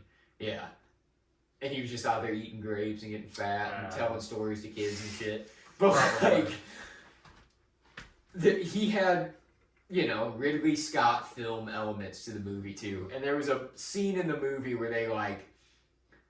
Because he tried to invade Egypt at one point during his run and like take part of that over, and like they took a portion of it and he like shot the pyramids with cannonballs in the movie. Mm-hmm. And they're like, Napoleon didn't ever actually shoot cannonballs at the pyramids though, did he? And Ridley Scott was like, no, I don't think so. It's a fucking film.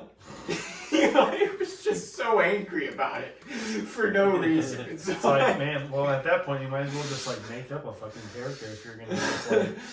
The idea behind like a movie like that is to. It's like this is Napoleon's. Wait, did they story. show that in That was in the Napoleon. Well, movie, I remember that's the that's Joaquin 100%. one? Yeah. It's 100% shown in the trailers. I never saw Yeah. the movie. I saw the trailers though, and it happened. But then I heard other articles say that there's like, oh well, there is structural damage to the pyramid, so it's viable that like, but that could have happened at any point within any possible. weathering or any battle, even anciently. I mean, people climb fucking scoundrels or whatever you want to say, thieves climb on that shit all the time anyway. You're not supposed to, but I don't think that I don't know how closely they actually pay attention to those. I know they're like right outside Cairo. I think. Because I think have you ever seen the other angle? Everybody always gets the one angle where they're like lined up and it looks like it's just going straight into the desert. Yeah. But if you take it from like the opposite side, it's like there's like a McDonald's like right there. Yeah, I've and you're seen like, actually. it's a little fucked. That's hilarious. Inside the McDonald's, Yeah. like it's a McDonald's, and like out the window you can see the pyramid. I mean, it'd That's be so fucking surreal at that point. crazy. Imagine just like living there and you're like, well, it'd be like the arch. Dude, Egypt Bro, is you go like to one of the you most. go to a McDonald's here, you're like, oh, there's the arch. If you're in Egypt, you're like, oh, bro, there's some pyramids. Yeah. It's like, bro, Egypt is like one of the most ancient civilizations. Like, just yeah, it's been fucking turned places. over a bunch. Yeah, that's crazy. I watched. I guess it's not. I just picture all fucking sand in those pyramids. I mean, That's like what at this comes to point, mind. Just as an American, if somebody says Egypt, I'm going to picture pyramids and the Sphinx. It is kind of fucked. And because deserts. Yeah. A lot of it is. I mean, it's built up at this point. A lot. There's a lot of stuff in Egypt. Yeah. I mean, the entire Nile River is like prosperous. Mhm. You think of it like ancient in historic. God, you got events. Another Oh, interception yeah. in the Oh, end wow. zone. Jesus. But yeah. So it wasn't a I don't know. It's just like a YouTube video. I can't remember. I think this guy's called like Fall of Nations or something. Or maybe has another one. I don't know. They do these like long form podcasts on YouTube, or I guess probably everywhere, but they upload them on YouTube. And I listened to them. So they went over like the pyramids, and it was like, so everybody got a pyramid. However, the big ones were like, it was literally just like the three guys who like wanted them. It was like one guy, the first one, built like the medium one, and he's like, yo, that shit's dope. And then his son was like, obviously, we gotta go bigger. So he got a bigger one. It took like all of his life, but they finally fucking completed it, and he got it. And then like his son's like, bro, we have to go bigger. And then, I mean, you can find all the failed ones just like out in Egypt, apparently. There's just a whole bunch of like unused like crypts because they try to build them and they fail. But yeah, and then like his son couldn't get bigger, so he just settled for wherever the fuck they built. And then like one last guy got like a good sized one, and everybody else. I think the idea was at the time these were like bankrupting like Egypt, because they kept trying to go bigger. So they're like, the next king at that point was like, let's not do that anymore. I'll take a like 1 year pyramid, okay? We don't have to build this shit for like 50 years. I think that was just a thing of ancient times too. Because I How remember the fuck did they build it? watching like a document. It takes a long It fucking literally time. takes decades. Well, and that was decades and decades. and that was something they were saying. People die. Yeah, doing exactly. The construction of the Well- shit. Like, Well, the workers die, but specifically the pharaohs would die. yeah. And well, the pyramid was supposed to be their tomb, and if it wasn't completed, well, fuck, he's dead. We have to put him somewhere. So they build something super quick and they throw him in there. So yeah, that was another thing I think they said is that there's just a shit ton of just like unfinished pyramids because like the king or pharaoh just died early and they couldn't complete it. So Especially that was then. exactly, and that was part of why the three big ones were so impressive, because those pharaohs ended up living a long time. Mhm. Because You would feel like being able to the do average- that way back then. the average- Jesus Christ. yeah, the average pharaoh had a ruling time of, I don't know, 5 fucking years maybe, because you just get murdered. So Yeah, people. so the like, fact we're that done with this guy being in exactly, power. you have a few that were so good, I guess at least they somehow lasted enough for their insane fucking projects. So. That's insane that there's a McDonald's there. Yeah, it's funny. It's just like a. But it's so it gets funny. uploaded It's so to like funny. yeah, it gets uploaded to like Reddit every so often. Yeah. But the fact that it is so like, I don't know, it's just so strange to see like a pyramid outside a McDonald's window. Mm-hmm. Imagine, yeah, just you're just going through the drive-thru and they're like, you want a fucking Pharaoh special? You're like, nah, I'll just get a fucking Big Mac. They probably do sell. You can get some shit in like a pyramid. They shaped obviously bowl have or touristy something. shit there, but the people who live there are probably like, no, bro, I'm not a Yeah. tourist. Fuck off. Just casually going through the McDonald's next to the pyramid. Going through the drive-through. It's like, what the fuck? Oh, man. That's hilarious. But yeah, like I said, I mean, ours obviously isn't as old, but if somehow the arch stays up for 5,000 years, you'd be like, oh shit, I'm going through Burger King too, and there's the arch or whatever. So Well, this year the arch is 60 it's pretty old. since it was completed. I mean, That is kind there's of. humans older. I guess I mean, 1965. so yeah, my grandparents, I mean, were alive during that time. I mean, I get, and it's weird. I've never thought about it. Just asking them what they thought as it was going up, because that's just kind of a weird, unique thing. Like for us, we don't have any like big. Come on, Ted. We don't have like big projects really going up anymore, right? It's like they're not just building some shit to build some shit. Yeah. It's like you build. Like, not anything you of build, like elegance. Like well, exactly. Well, it's just a giant arch. I mean, it is elegant. Well, yeah, but it's like a monument. Yeah. We're just building fucking Chipotle's No, and. well, I was gonna say, I mean, you build like a modern art thingy, and people are like, "What the fuck is that, dude?" And you're like, yeah, "It's a modern art thingy. What do you want from me?" And they're like, "Yeah, fuck, whatever." But then, yeah, Like downtown, they your do grandparents have, build like, an arch, and modern they're art like, pieces. "Holy fuck, dude, arch, man." Yeah. Well, I guess They did, Chicago. like big landmarks, so that's the thing. It was like if you do something that's giant and everybody notices the construction of it, it's gonna turn heads. But if you just have some weird How fucking long- orbs on a sidewalk, it's like, what the fuck is this? That's just have- hey, modern It is- art. That's You just orbs. have 20, like Chicago just has 20 beans. In theory, though, it is really cool that we have something. Oh, yeah, Because no, a lot for of sure. cities don't really have Hey, something specific like that big and that Las Vegas has an arch huge too. that so, like yeah. is. They have a lot of things. But They it's have a also- Statue of They kind Liberty, of steal too. it from everybody. But don't That's their forget. thing. But don't forget, it's an arch because it's a symbol for being the gateway to the West. Whenever Lewis and Clark went on their great expedition and fucking checked out the rest of the country, like that's the starting point of the journey was St. Louis, Missouri. I get it. You know that. We'd kind of You were in the play. we had kind of settled. Yeah, on we had the that field point. trips Yeah. because we're in Missouri. We had the field When, trips that had to do a Lewis and Clark play. Was Hawaii last or was Alaska last? Because that's another fun I thing. think Hawaii I think was. it was Yeah. Hawaii. Because Hawaii, I think They were both 1948, yeah. or one was 1948 Well, I feel like- and 1949. I feel like Hawaii was like in the 50s or something, but yeah, maybe. I think Hawaii was like. I don't think there was anything later than 48 or 9. Maybe I'm wrong, but I don't know. Yeah, I don't know. 48 just feels a little early. Maybe, And that's maybe what it's just like, hey, that's only 3 years after World War II. That's It's what like, I we need some questioned. time. Yeah, because I was like, well, I'm like, if Hawaii wasn't a state until then, obviously booming. Pearl Harbor was before that. But they were kind of like how They were Puerto already Rico, like people that are like sort of, oh, okay, we're kind of, Yeah, they're not really a part of us, but they kind of are. Well, Puerto You know, Rico is a it's part of us. They're just They're a Yeah. territory. Yeah. Just like the Samoans. But see, no, you Wow, can't fuck it up. dude, You which is can't weird. fuck it up. That's why DC doesn't need to be a state either.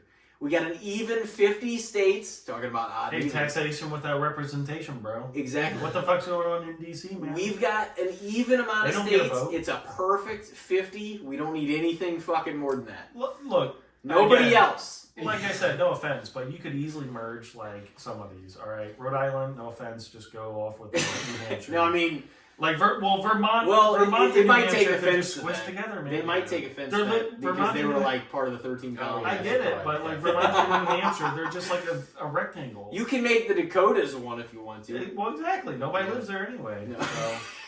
They If- don't. If you Stay in really, Dakota, if and you then- really yeah. love the 50 number, you can make this shit work. And And Well- then New Hampshire and Vermont, you could just make No, a but new Vermont. okay. But here's the thing: do we really Vermont. need? Do we really need to?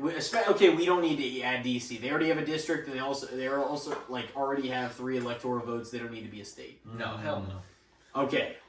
Other than that, I think Puerto Rico's fine. It's just we're watching over it. You know, it's its own territory. fucking fumble. Big ass fumble. I think that's fine. You know, And they got Wow. it back. They ended up with it somehow. I think that's fine for them.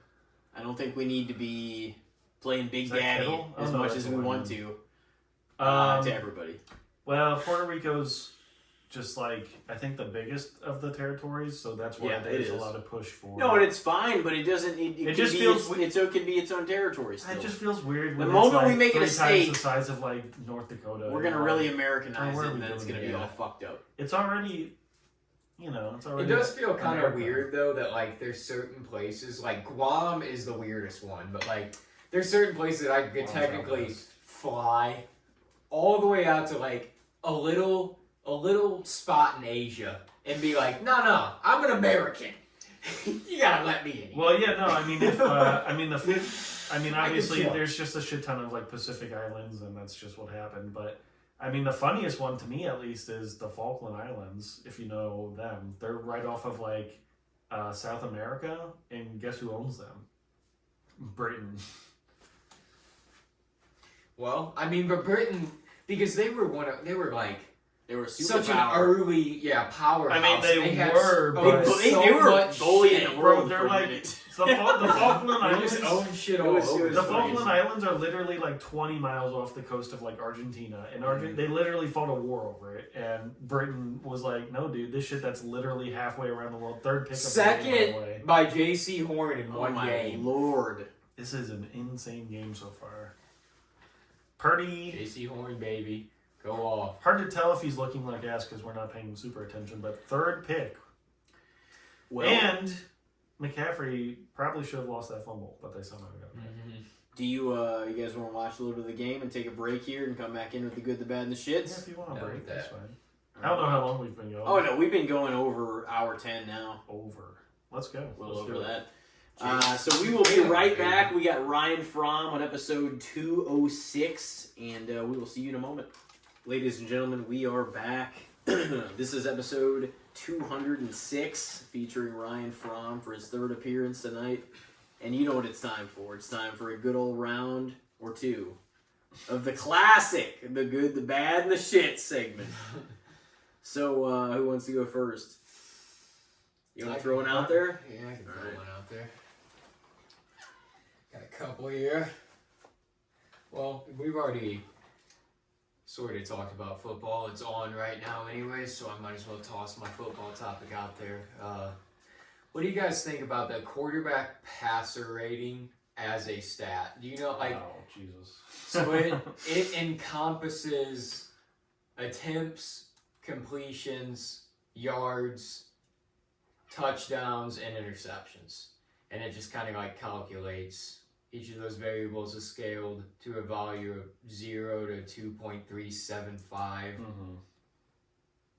So it's confusing as hell. Well, yeah. But at the same time, like I'll kind of let you guys have the floor with it, but at the same time, it's like, it's also the most descript of an overall rating in real time you get of a player in any position in football. Like, you almost wish you could get something like that for like a receiver or a running back too. Yeah, I don't. Yeah, it's a weird one because a few years back, I don't even remember when, ESPN tried to come out with like their own quarterback stat is literally QBR, and that's again a completely like different formula to try and quantify the quarterback, and it's just like, it's kind of like an encapsulation stat to be like, okay, what is this person's worth? By a score, taking everything into account. Yeah, well, it is funny. I mean, obviously, it kind of reminded me of the wins above replacement stat. Well, no, I was gonna say exactly. I was gonna say the exact same thing. So in baseball, but again, WAR is a stat for everyone. It even quantifies pitchers. But the QBR or the other rating that we're actually judging, those are only quarterback stats. So there's no like running back quantifying. It's like how well. Yeah. The only you see a running back stat and you're like he was like 3 yards a carry and you're like that's bad.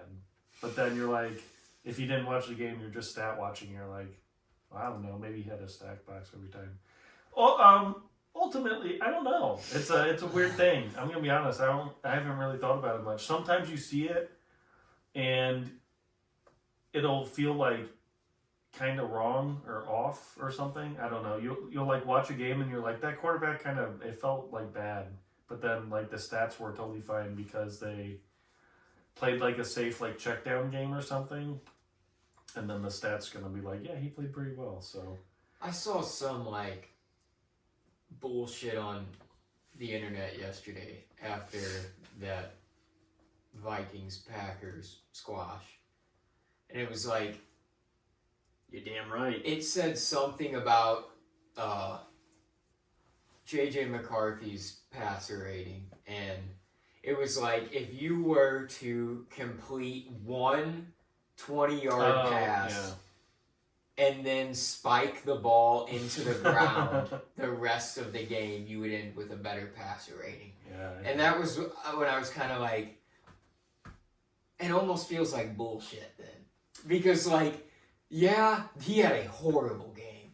But it was like, there was more was done than that. You know what I mean? Obviously. I mean, I don't... I guess he had some shit to take away from it. Well, no, that's the thing. So. I guess, again, however much they weight, turnovers, I would obviously drive that negative.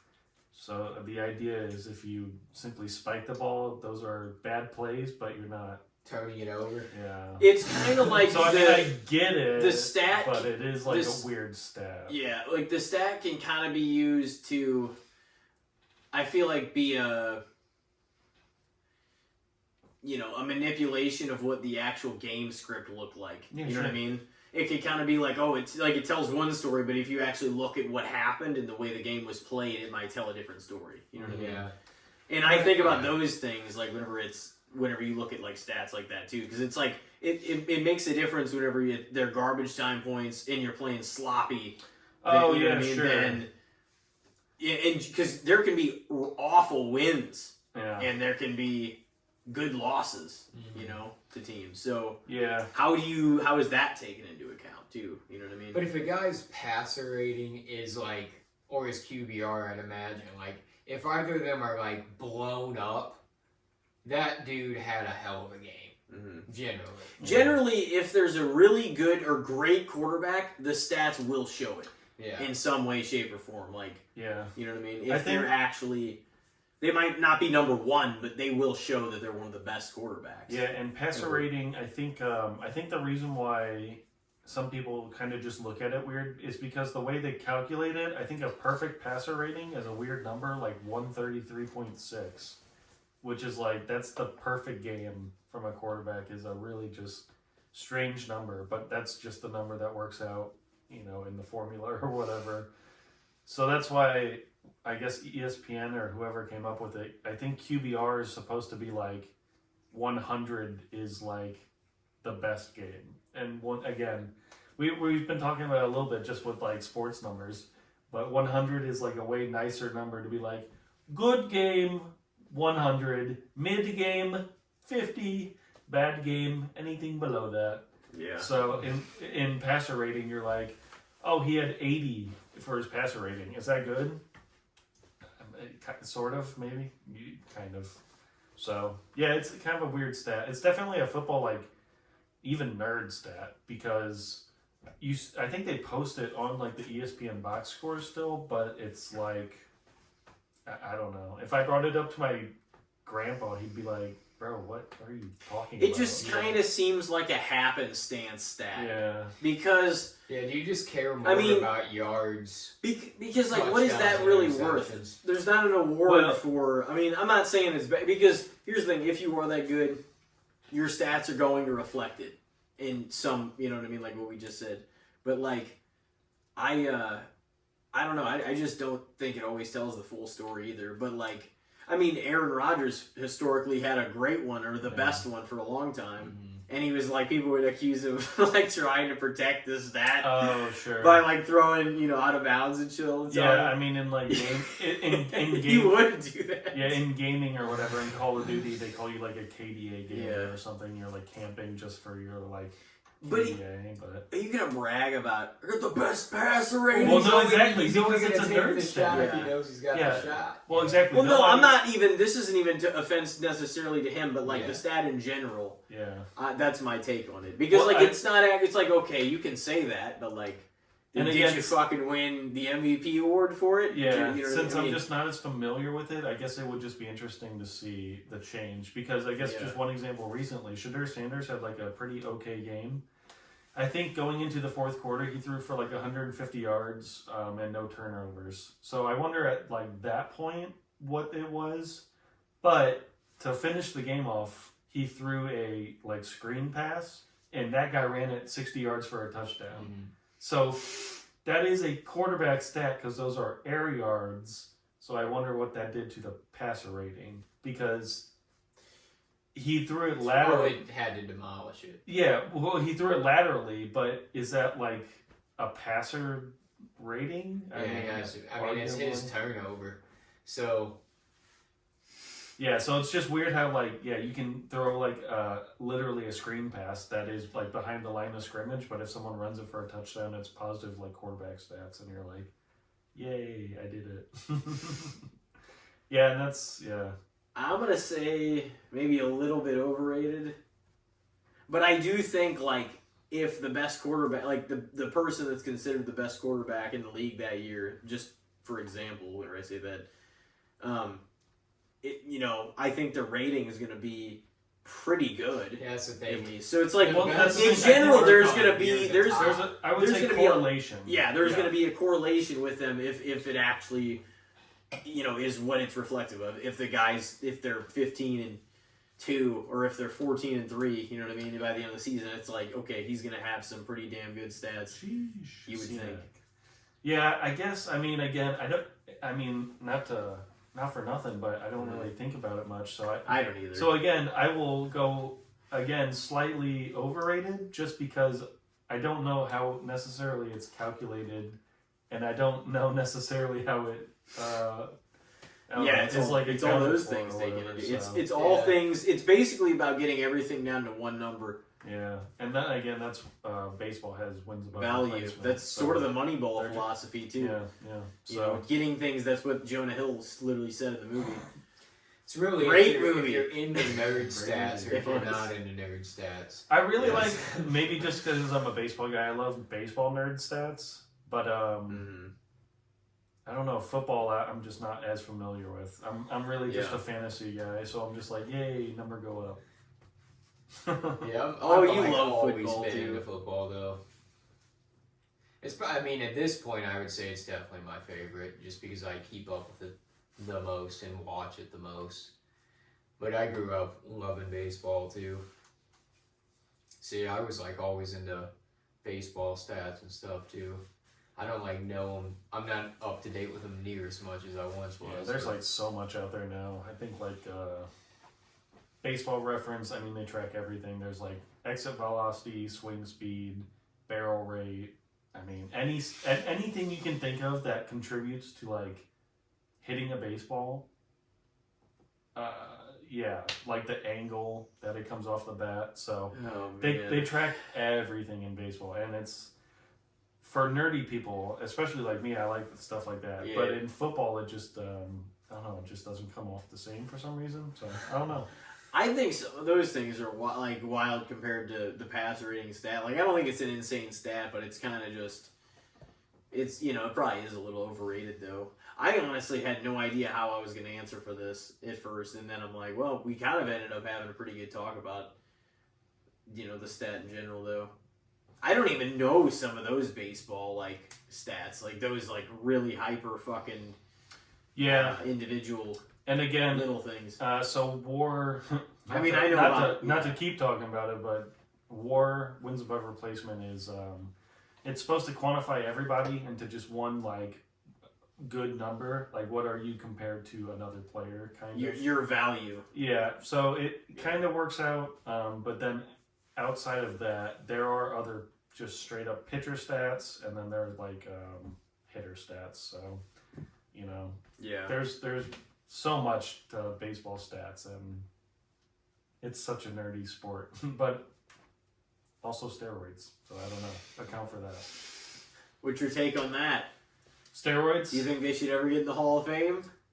Yeah, probably. I mean, who cares? Fuck it. I mean, everybody. Steroids. I mean, I feel like when those are some of the best players of all time. I just feel like if everybody was on steroids for like a decade, so what? From 95 to like 2005? Yeah, let's say that. We're assuming pretty much. Probably a little bit more than that. We're pretty much assuming everybody was on steroids at that point in time. So I would say as many as at least the 18. best pitchers were on steroids outside of like Brandon Johnson. The best hitters were on steroids outside of like Ken Griffey. So yeah, I mean at that point you're just putting juice up against juice, and I'm just kind of tired of having the argument. I'm just like, fuck it, just put him in. Yeah, it's so like annoying, especially since Bud Selig got into the Hall of Fame, who's the commissioner, who just like didn't give a fuck. He's just like, bro, I don't care, money. And then you're like, oh, but then later on they get investigated by the FBI. He's like, oh, bad players, no steroids actually. And you're like, you know what, buddy, just go retire. Hey, so you know what, me? You motherfuckers were doing that shit. I didn't know nothing about it. All right. Well, what do you got for us, Fromm? If this is whenever this comes out. It is coming up on Thanksgiving, and outside we haven't really talked any food today. No, I don't think we talked about Egypt earlier. They got food. Yeah, we did. Talking about McDonald's. We did talk about taking pictures from a McDonald's. Yeah. I guess we referenced it a little bit. So Thanksgiving food, I will simply bring out the lightning rod, in my opinion. That is cranberry sauce, and how do people feel about it? I guess just as compared to other Thanksgiving foods, maybe, or just in general, whatever you want to do with it. I don't even have anything against it, but I don't really even get some usually at Thanksgiving dinner. I'll be honest. I just don't. I don't know. See, yeah, I remember trying it whenever I was, younger, not liking it. Tried it as a teenager, didn't really care for it. Tried it again in my adulthood, still not a fan. Yeah. Yeah, I guess, how would you, is it, I've tried tarts? it, but I Is don't that how really you have. It's like it's not like bitter. It's I like guess a it's sour gelatin, but it's not even a gelatin. Yeah. It's a wannabe gelatin. And Yeah. it tries to be. Well, that's but the thing. it's It can a be. mush. It can be. Yes, it can be a little watery sometimes, and that's not good. It's not something like it's something I've tried, but it's not something I really want to. I'm eager to get more of. You know what I mean? I've already had it. Yeah. I So always get a little stuffing, a little fucking mashed potatoes and stuff. yeah. So I'll just say quickly. As a kid, I think it was easily my least favorite part of it, and I'll say nowadays. It is still my least favorite, but it's not easily. How about we just say that? I've moved up. I'm an adult. I can simply just consume food and smile and be like, yum, I love it. So yeah, cranberry sauce has moved into that just kind of like fucking tank it and just get through it kind of. So it's not like disgusting throw up bad, but yeah, I don't know. There's just something, it's just like too tart. The consistency of it itself is just off, and I don't know, man. Especially compared to any other like food, especially at Thanksgiving, it's like, man, what even like. But yeah, what are like, so Thanksgiving's coming up. What would your favorite food be then?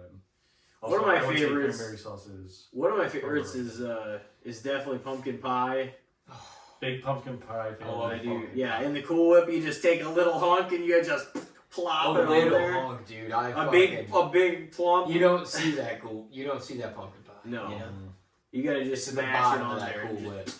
Yeah, so my mom and I are both sweet tooths or whatever, so she always makes 3 pies. It's weird, maybe not weird, but since we're only gonna have 7 people, there's gonna be so much left over, so we'll have to figure that out. But pumpkin pie, chocolate pie, apple pie.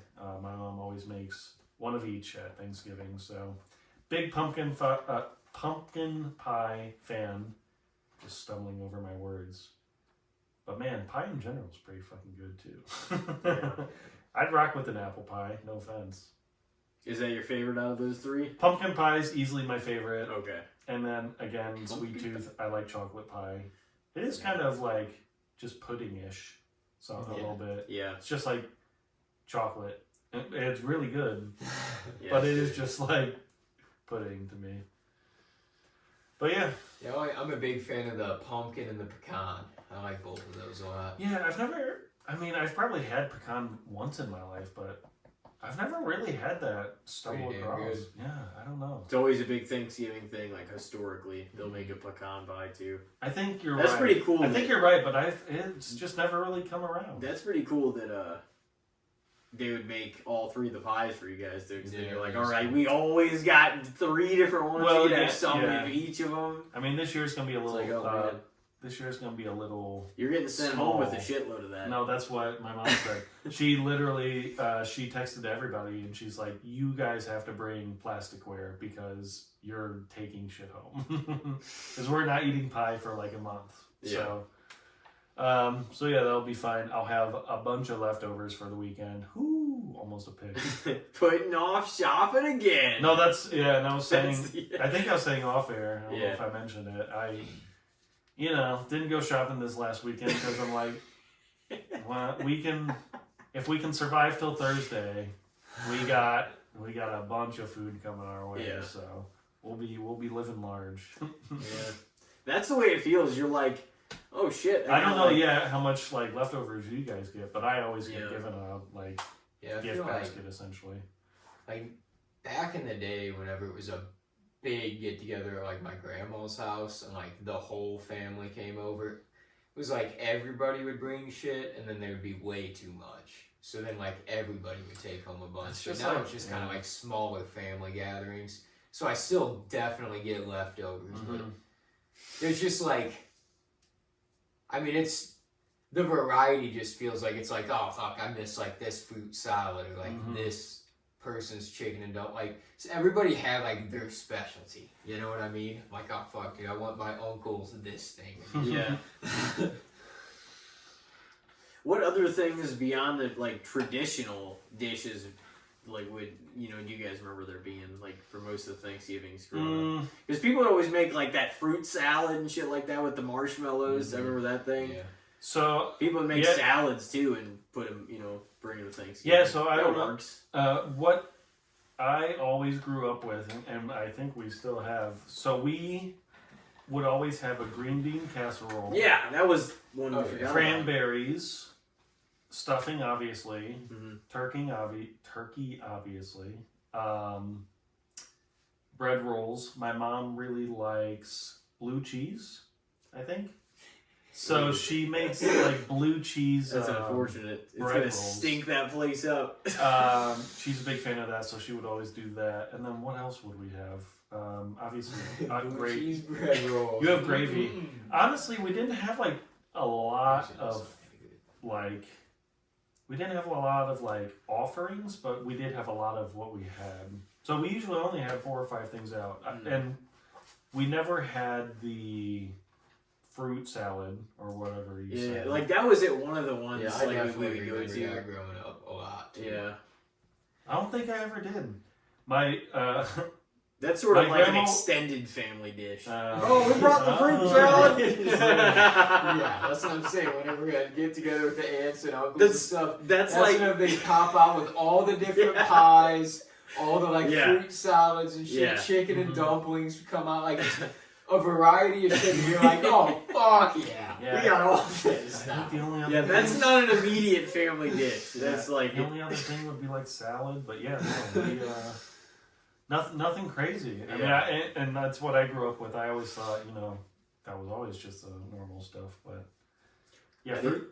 Yeah. I don't know about all this other crazy shit. You but like, there would be people would still have salads like a lot of other times of the year, which is fine. Like you can make the salad at Christmas too, and like I feel like it always kind of fits. Yeah. So you that's always fine want too. Something a little lighter. Yeah. Because you like want plates of this stuff, but it's all heavy. So you want something to kind of break it up. Yeah. Something a little lighter in your belly. Mashed taters and gravy. But the casserole, dude, honestly, like I love green bean casserole. Tremendous. Yeah, no, it's really especially if I only have it like once a year. Well, that's what I was saying. Green bean casserole is just like a Thanksgiving thing. Yeah, it's kind of weird. Yeah. I think I looked it up, and the reason why was I think on just one of the soup cans or whatever, way back in the day, I think they just like posted the recipe on there, so everybody just made green bean casserole. My mom made it growing up all the time. I like green bean casserole. In the tier rankings, it would be a little low. No offense, but in the Thanksgiving food, in the Thanksgiving tier rankings, green bean casserole is above, I'm trying to think above cranberry, but the not rolls too too. You guys said I wouldn't fuck with the blue cheese though. But like I said, my mom's favorite. She gets blue cheese everything. There's just around the corner here. There's Cafe Telegraph. I don't know how. Yeah. They have a blue cheese burger. She gets that all the time. Oh, really? That's a good, but everything I've had from there has been pretty good. Yep, we go up there every so often. Yeah. But yeah. Hit up the blue cheeseburger. I'm not doing that. I ain't touching that. I mean, that might have been a fun topic, but yeah, blue cheese in general is a very like lightning pole, or I guess. Yeah, I'm on the other side. Divided. And you know what's funny is like I always say that I'm like I am not a picky eater whatsoever with just about anything. That is one of the things I just can't stand. I think if you're above like an 80%, if you're above an 80% eat rate, you can have your 20%. If you still have your taste buds, you're gonna be like, oh, shit sucks. Yeah, no, I get you. Yeah, I can eat like 90-95% of the meals like my mom makes, and they're all like Yeah. great and delicious. But there's just like some of them just never landed. with Some me. some people like like you said, though, some people do like that. And, like there's a few things like black licorice. I think sucks too. Yeah, I'm not a Oh huge my fan of God. That's brutal. Well, it was funny. I mean, Zach, the other just yesterday, he had watermelon licorice. I don't know if he had got any of that. No, But licorice in general, probably wouldn't have wanted. licorice in general is kind of weird too, right? That's Yeah. like a weird texture, Licorice? I like kind of it. chewy, maybe too Yeah. much chewy. I'm not a Little big hard. licorice fan. I'm gonna be honest. Guess it also super depends on the flavor. 'Cause- Well, the black one is, Well, this- is not good. That's The- my well, dad's favorite. what's the- That's one of his favorite candies. What's the of all standard time. red? Is that like cherry? Yeah. the cherry one's great. Yeah, Like the that's regular the best ones one. and the bites are good. Yeah. The chocolate ones are even pretty good. There's the brown chocolate. ones. I've never had those. Oh yeah, no, the chocolate ones are bad, but that disgusting Jägermeister disgusting The taste. black. I don't Well, ever want to touch that. Jägermeister, interpreted their flavor from Yeah. black licorice. So black licorice had that flavor first. Whatever that is, Gross. whatever it is, that my DNA just will not accept that. Like it I just agree. that stuff that tastes like that. But I there don't has to know. be some kind of market because they keep making it. So Oh yeah, like I said, I- my dad loves that shit. Crazy. It's wild. I know there's been people that have, but other than that, I'm really like open to trying anything. oh yeah, no. Anything.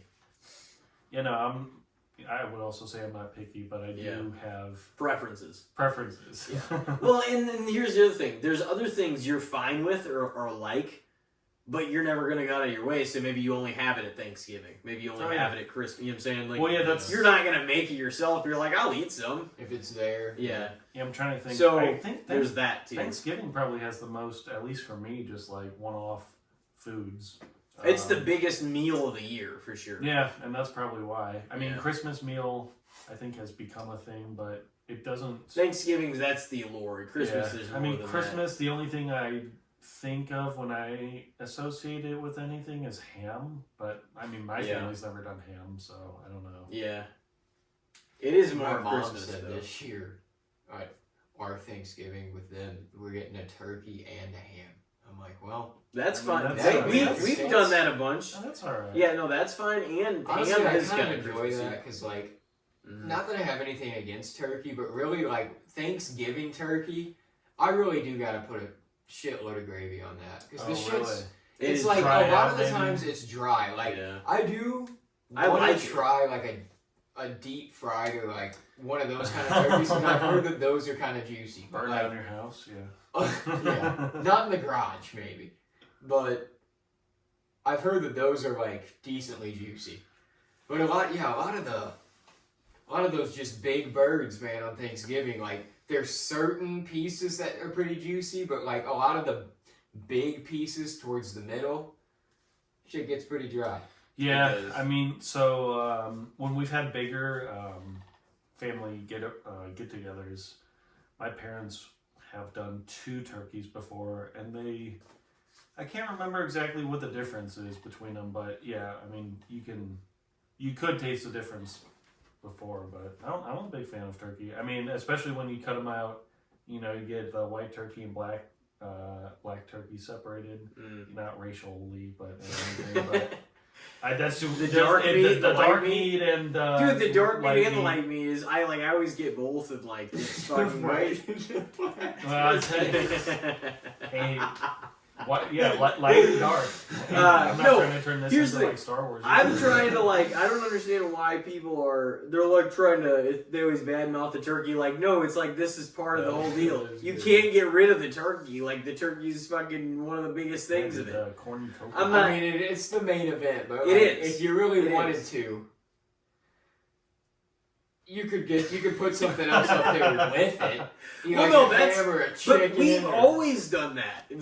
They just make it both, but they're oh, the turkey's gonna be here, and it's kind of there's gotta be. It's That's the kinda gotta traditional be. thing. The other one you can swap out and stuff. But I've ham has been to always functions been where there isn't a turkey. the though, ham. The ham, has always been at Thanksgiving and Christmases that I've been to be honest. How about the tofurkey? Big fan of that, huh? Never had it, but Yeah, it is funny idea. I've never had it either. tofurkey? Tofu. I wonder if Yeah, I don't even know what that tastes like. I feel like I've tried it, but I don't even remember. I've definitely had tofu before, but I've never had it as like some kind of weird big meal or It something. looks weird. I mean, it's just like. I wonder if people white like breads. actually made that at a point in time on Thanksgiving. Tofu. Oh yeah, I'm sure.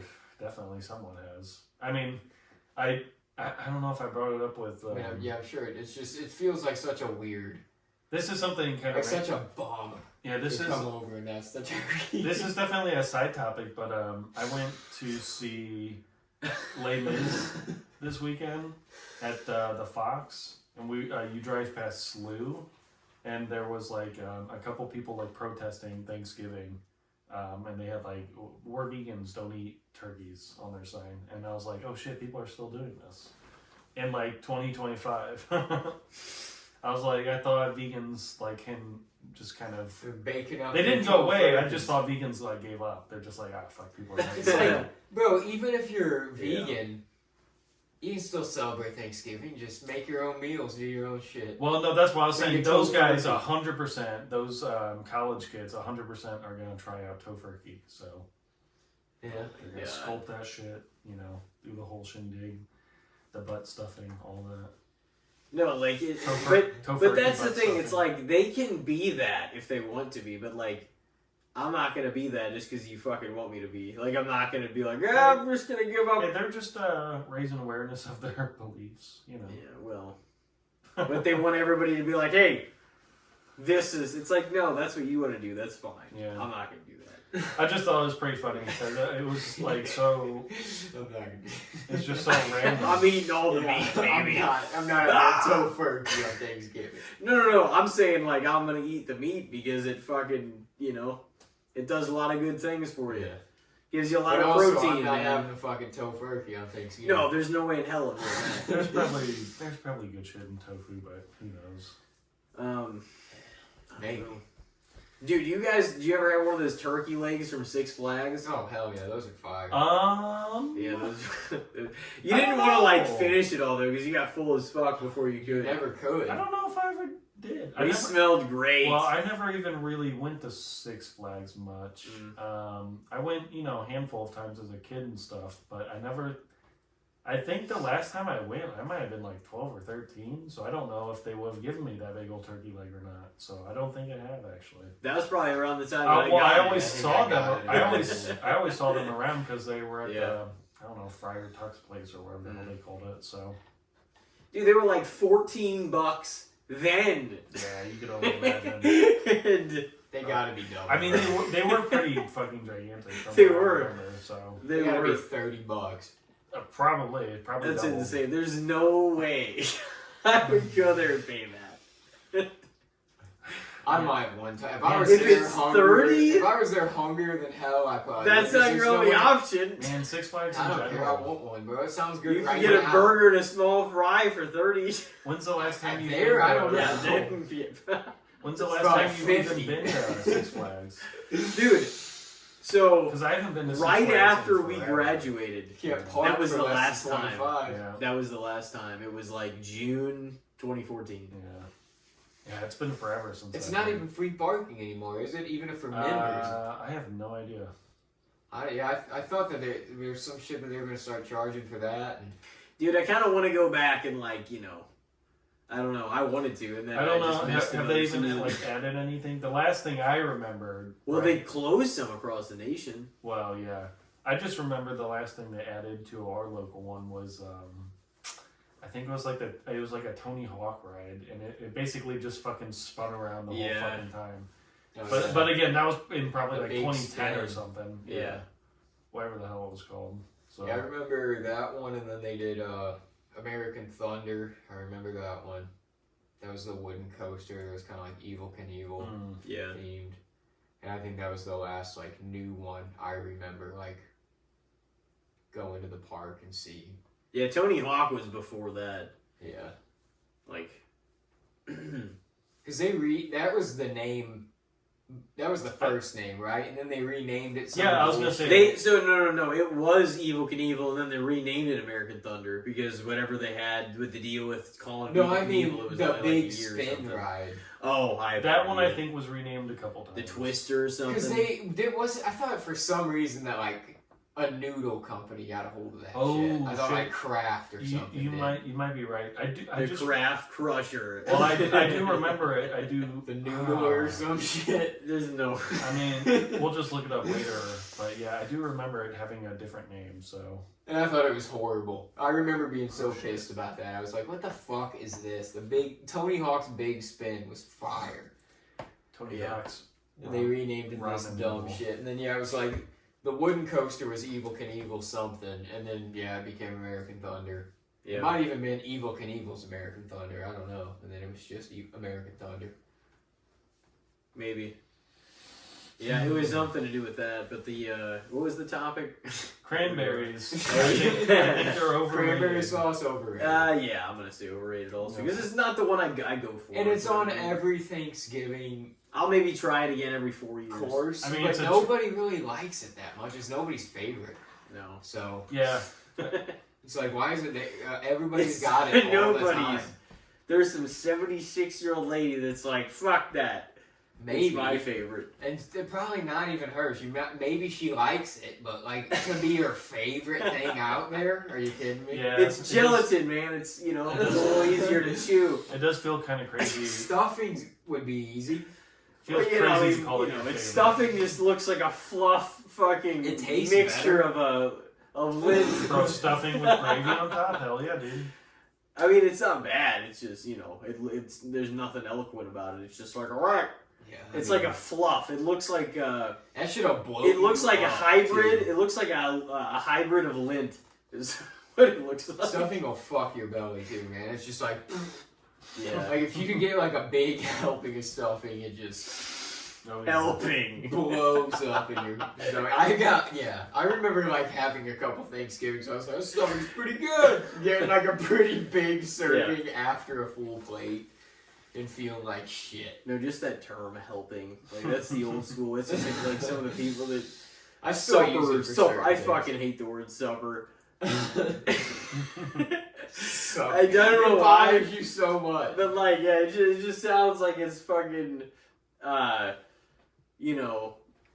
guess chicken and dumplings and just some old soup and shit. Yeah, I'm just like, I'm not for that. Like, I want it to sound kind of like half fancy dinner. It's time for a fucking long table, some nice ass dishes, some steaks and different shit like that.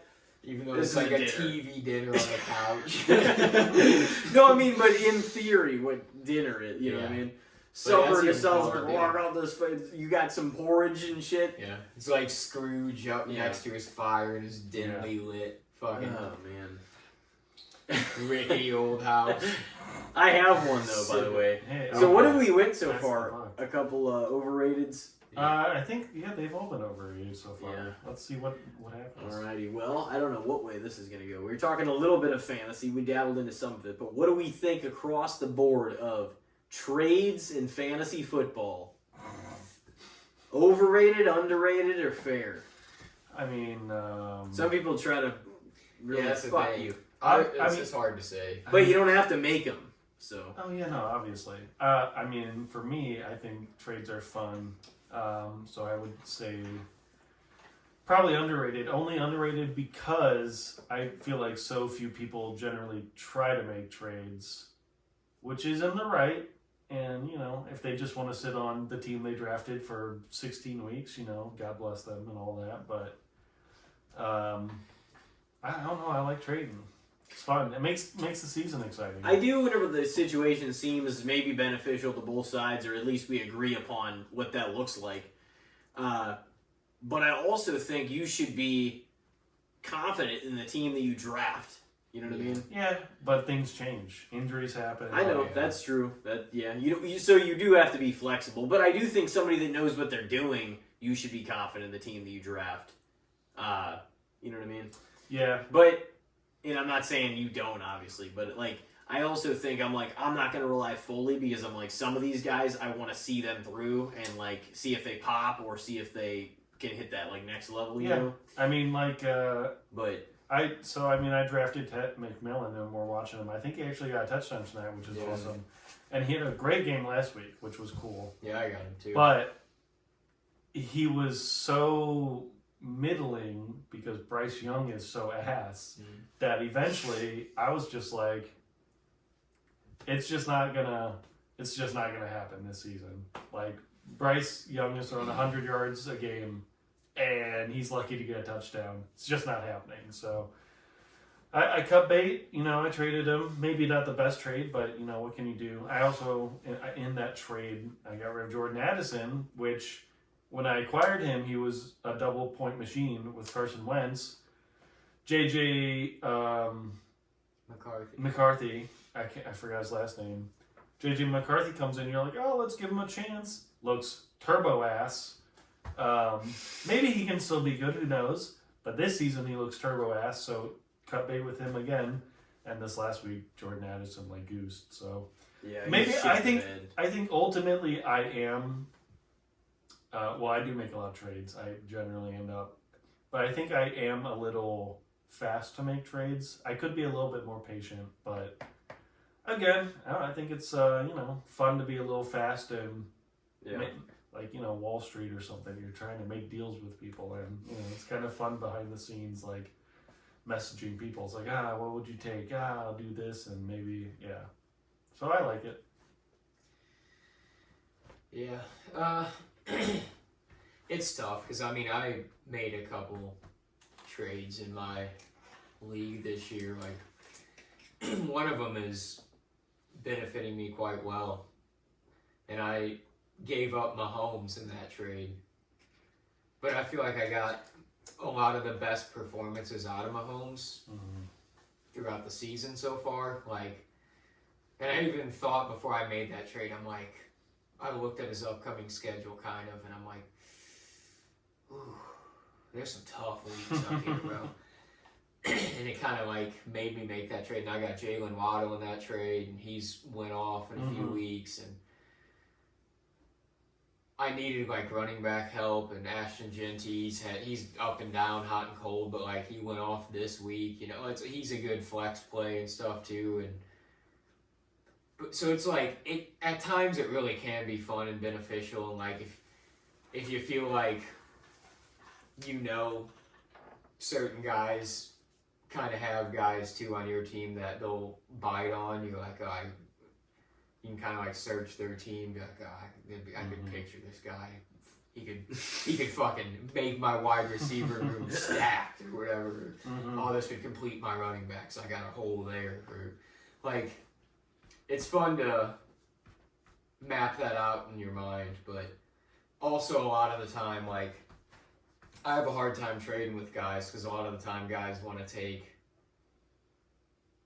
my top 3 scorers in my league, in my team, and I'm like, these are the guys I'm not willing to part with here. This is, for the most part, these are the dudes that I'm kind of locked in on. I'm looking to trade some of your upper to mid-tier guys for some of my upper to mid-tier. I'm not trading my fucking first 3 draft picks to you. Yeah, and I don't know. In the one league I play, Tim has some great players, and I don't know. What trade offers have you been receiving this year? You don't have to say anything if you're keeping it secret. But you do have JSN, and he was the surprise number 1 wide receiver. Yeah, and then you also have Jamar Chase, who has been the best or the second best wide receiver. So I'm trying to think of anything that I know early because earlier. I had a bunch of trades for at the beginning of the year when everyone was healthy. Yeah, I had. Definitely a bunch of trade offers. There was nothing for Jackson Smith. That's the thing. There was nothing for him for a while. Yeah. At first, there was a lot of James Cook, J.K. Dobbins, Jamar Chase, obviously. And if I had to throw another guy in there that some people tried to get was... I'm trying to think of who else was in that mix. It was mostly those 3 guys, though. They were trying hell to get... And I'm like...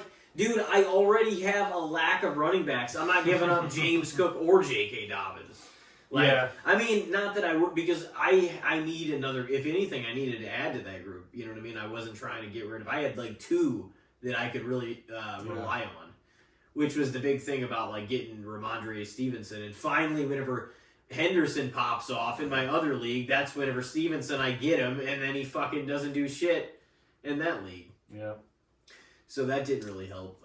But people would kind of. But here's the thing: it's like, especially now, why would I trade JSN? Back to my point earlier, for anybody. Yeah. You know what I mean? Why? That would be just a dumb move. Like, I'm not even in. I'm gonna see it through. Like, if I'm gonna win anything or even come close, like, I'm definitely doing with him on my squad. And the trade deadline is almost here in both my leagues. Actually, it's at the same time on the same day. Yeah, ours is Wednesday at noon. So, I think I'm gonna have to look things over too, but it did shit the bed whenever I lost JK, and then I also I got Gibbs, but I've had trouble still with that second running back spot because of the injuries and because of the things that have happened. Yeah. So we'll have to see what happens. I do feel pretty good about being 8-4 though. Yeah, it is. I mean, well, especially now. So all these fantasy football shows or whatever, I mean, especially now, because I think a lot of leagues trade deadlines are like now or before. Everybody's trying to like load up for the fantasy playoffs. But yeah, if you have a spot and if you have a like good team, it's like, yeah, you're obviously not going to blow that up for depth because you're aiming for upside at that point. So the issue for me at least becomes, it's like, man, you see some of these good players on these bottom dwelling teams and you're like, since we're a redraft league, you can't give away like future assets because you don't have any. So it's awkward making trades to get good players because you're like still having to give up good players, but you're like, fuck, dude. I wish they would just give them to me for nothing. Yeah. I wish we could all pilfer the bottom tier teams, but it's tough. But yeah, like I said, I like trading, and I've easily traded the most in our league this year. A lot of like some big trades, a lot of small trades. So, but yeah, especially those look dumb, and then I'm like, there's nothing you can offer me that I'm going to accept JSN for. Jamar, I can understand especially that one I really can understand because after Burrow went down, and you text me about that too, I can understand why everybody was like, oh shit, like, I'll send him some offers if he's ready to bail on him because Joe went down. Well, but I'm like, I even was like, I'm going to put Joe in my IR spot because it's Joe Burrow, and we'll see what happens. And in this league, fortunately, injuries were not as much of a factor as my other one. So I was like, I'm going to stick Joe in the IR spot and we'll see what happens. And here we are now where he might end up playing. I just don't know if I should start him on Thanksgiving. You know what I mean? I don't know. I don't think I should. I have Stafford. I mean, obviously it depends on whether Stafford's matchup would be. I kind of want to see Joe play a game first. I mean, you would expect him to be healthy if he's back, but it's just like tough because obviously he's been out for it's a hell of a matchup. 3 months now. Well, and Stafford's been fucking killing it. Yeah, so it's like it's not. I mean, it's obviously if I had a guy that was in the shitter. But the other thing is, how many quarterbacks can we carry? 3. Okay, so I can keep all my guys. I can keep Love, Stafford, and Burrow. Cool. Yeah, I think it's like 3 kicker, 3 tight end, 3 quarterback. Wide receiver and running back are both like 6. So don't know about defenses. Probably a 3 also. But yeah, I don't know. I think my team's like doing okay. I somehow won tonight, left late by like 2 points. So I'm still on the playoff fringe, so I'm still hoping to make it. So you won by 2 points? Yeah. I might, since our trade deadline is Wednesday, I don't know, I might look around just for a last minute move, but I'm not sure what I'll be out there, so. Yeah. Did you say on fantasy football trades? Yeah, I'm going to go overall fair. Okay. I think. Like I kind of explained, like they're fun, but at the same time it is tough sometimes, like getting the actual offers you feel like you're like, yeah, this is one I'm willing to accept. You know, Yeah. like I usually accept a couple a season, but like I'm not really like trade crazy. I'm not like not ever willing to trade, but it's not going to be super easy, you know, to get me to like agree. It's going to have to be a pretty even deal. Well, cool. So I'd probably say fair. Yeah. Well, you got another one? Yeah, since it is Thanksgiving time and just thinking about family get-togethers and stuff like that, what do you think just overall about making an entrance at functions, whether that be family functions or functions with friends? Making an entrance. It is funny. At least for me, so it's usually held at my parents' house. I usually kind of end up arriving first. So for me, making an entrance, I usually, I mean, bust in is probably not the right term, but I do usually just walk in like I lived there, which I did. So yeah, it's usually just right back at home as soon as I get back to my parents' house. But yeah, since I'm first, there's not much of an entrance. There's usually just like, hey ma, hey dad, you know. He just comes in, I'm back! You know, read the... Dude, I swear, at family functions growing up, some people, there's probably some alcohol involved. Yeah. But some people would make some entrances. Dude, Coming down the stairs, you're oh shit. Man, just, I don't know if we were just like punctual people, but man, growing up, looking back, I think like we were almost always first to anything. So even like my grandpa, like Fromm's place, Hutchinson's place, yeah, we're like always first at all these places. So it's always nice to just like bust in and be like, hey, how the hell are you doing? But Yeah. you know. You kind of get ahead of it too. You Yeah. see everybody come in rather than be the person, oh, who's here? Well, and if like, you- shut up, and I'm if just you- trying to get in here. Yeah, and if you show up early, you get to make all the comments of, well, fucking, Yeah. you know, well, I guess we're on your time today. But, Yeah. there you That's go. true. I know, I feel like growing up, whenever I showed up to those kind of things with my mom and dad, dude, my dad was an overly punctual person. So, like, we would be behind, like, my aunt and uncle who stayed the night, basically, to help my grandma with the shit early in the morning. Like, we would get there that early, to where we were there with just those people most of the time. And then once I started going, like, on my own there the last, like, handful of years, I was way less punctual. I would show up hours later, and that's whenever I became the other guy. That everybody was like, oh, he decided to show up. It is kind of funny. It's not a holiday, but my grandpa's birthday is coming up. He always has a dinner. But especially since my sisters like moved away and my parents are always busy, I'm kind of the only one going now. So I'm like the family representative. I'm the only one from the family showing up. He has all of his friends show up, obviously, but yeah, I get to show up and be like, everybody walk up to me, oh, how's the family, you know, how's the thingy doing, and all that. It's like, you know, we're doing great. Hell yeah. That was like clever. You thought about like talked about with the whole comments thing though, just you know being the host or being the person that's there before anybody else is there, and then you kind of see the party walk in rather than be like the target or like It is kind of nice to be on that side. Making an entrance, and that's kind of to your point, is like it really only works too if like you're not really that early and there's people you know there to kind of witness you coming in. It works. It works really with works some with like bigger functions. You kind of want, you need to be like the middle entrance. A not group like of last. people that know you decently well. Sure. Do. Yeah. At least some of them know you very well and like you. But at least it's got to be a room full. They can't be strangers, really. Hey, you gotta put some. You gotta put something into it though. It's your biggest moment at the family function. Most of the time. Yeah, Well, you get a couple moments when the attention's on you. Everybody asks, how you been? What have you been up to? And then it's back to just... Ask a comedian. You gotta make an entrance to some of these gigs or whatever. I don't know. Yeah. Yeah, I think it's you like you get a couple of moments.